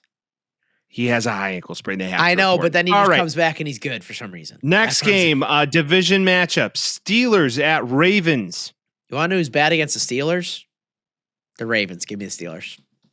Ooh, thinking to get off the shot. Give me the Ravens. Okay. Giants at Falcons. Shitball. Falcons. Tennis. Yeah. Give me penis to go. Would you rather play a rookie quarterback or Tim Boyle? Here we go. Yeah. Give me Penix. All right. Lions. At don't Bears. even say it. Fuck the Bears. Lions. We're both taking them. Cardinals. Panthers. Cardinals at Panthers. Vince. Cardinals. Small King Bowl potentially. It is. The small shortest King quarterback matchup. Yeah. Shortest quarterback matchup. Who's shorter? We don't know. We're gonna find out. Who's shorter? Kyler. I think. Give me Kyler Murray. I'm taking the Cardinals. Are you taking the Cardinals as well? Oh yeah. All right. Yeah. All right. Let's do it. Rams at Jets. Give me the Rams. Give me the Rams as well. Eagle Alice at the Commanders. Potential wild card game material. In Washington, doesn't matter. Eagles all day. Yep, Eagles to win. Browns at Bengals. Bengals. Give me the Bengals as well. Joey B doesn't drop there on a playoff kick. Titans at Colts. The Colts are playing for pride. I'll take the Colts. Yeah, I don't think they dropped 2 in a row. Give me the Colts as well at home. Vikings at Seahawks. Interesting little game. In Seattle? Seemingly didn't mean much. The Seahawks are funny, though, this way. They lose bad. They go back to Seattle. I'm taking the Seahawks. He come from somewhere back in a long ago. Michael McDonald. Michael McDonald is head coach of Seattle. Give me the Irish, Vikings. Okay, Vikings. Irish head coach matchup. O'Connell versus McDonald. Shout out to it. Yep. They're gonna go drink some whiskey after that. Probably. All right. Game that would have been amazing almost a decade ago. Pats at Bills. A decade ago, it would have been bad because the Bills sucked. I'll take the Bills, but give them 2017 Bills versus Pats. I'll take that. Yeah, right. Give me the Bills as well. Yeah. No Bucks this week. Oh, wait, there's more. All right, Jags at Raiders. Yeah, give me the Jags. I don't know. This game's a picket. Shut the fuck up, dude. Mac Jones is better than Desmond Ridder. Chill the fuck out. Yeah, in a dome. Yeah, give me that. I was like, take the Raiders, please. No, give me the Jags. Give me the Jags. Okay. Fucking 49ers at Dolphins. Do they get off the schneid? What? In Miami? In Miami. The 49ers stink, dude. Give me the Dolphins. Give me the Niners. Okay. Give me the Niners. Bucks at Cowboys. Buccaneers. They got something to play for. Me too. Give me the Bucks. And then finally, Saints at Packers. Packers for sure. Packers all the way. All right. We got a good pick 'em here. We thank you for sticking with We thank you for sticking with us this episode in our therapy session and in a slew of technical difficulties. Yes. We are really excited for this college football playoff. I hope you are as well. We are also excited for the last 3 weeks of the NFL season. Excited? I'm nervous. Vince is nervous. Vince is going to have the nervous shits if he doesn't watch it. Yeah. Because his team is about to battle for Indiana. And I think they're going to be just fine. Vince, don't do anything crazy. Make sure you line up all your candles in a row. Light them all. Light the green one. Yep. And, this is the week before Christmas, people. So what a better gift to give to a potential friend, brother, sister from another mister, brother from another mother than the Taxi Squad podcast recommendation. I mean, that's really what you should be doing. It's free, baby. It is free. And then, depending on the next merch drop, it could not be free if you want to give us monies. Or, if you're a top listener, maybe we just throw something at you because we like to do stuff like that because we're a giving podcast. We like to give you not necessarily the boom every week, but more so the love and joy of sports, which we do hopefully bring you every week. And then not only that, a little giggle here or there because we are a couple of funny guys. Silly boys. We can be. With all of that, we are going to have a Christmas episode, which is going to be truly lovely. So if you don't hear us before that lovely holiday known as Merry Christmas and whatever holiday you celebrate. And also, we are going to be continuously doing this throughout the new year. So I'm jacked for it. And then, as always, subscribe, share it. Click that button in the bottom right-hand corner, and also wherever you get your pods, just give us a download. And rate it as well, because that always helps. And leave a comment if you like what we do. On Spotify, on YouTube, just comment, baby. We love to hear your feedback. And as always, we'll see you next week. Peace. Talking Tales with Mike and Vince. Oh, jazzy beats while we dispense. Yeah,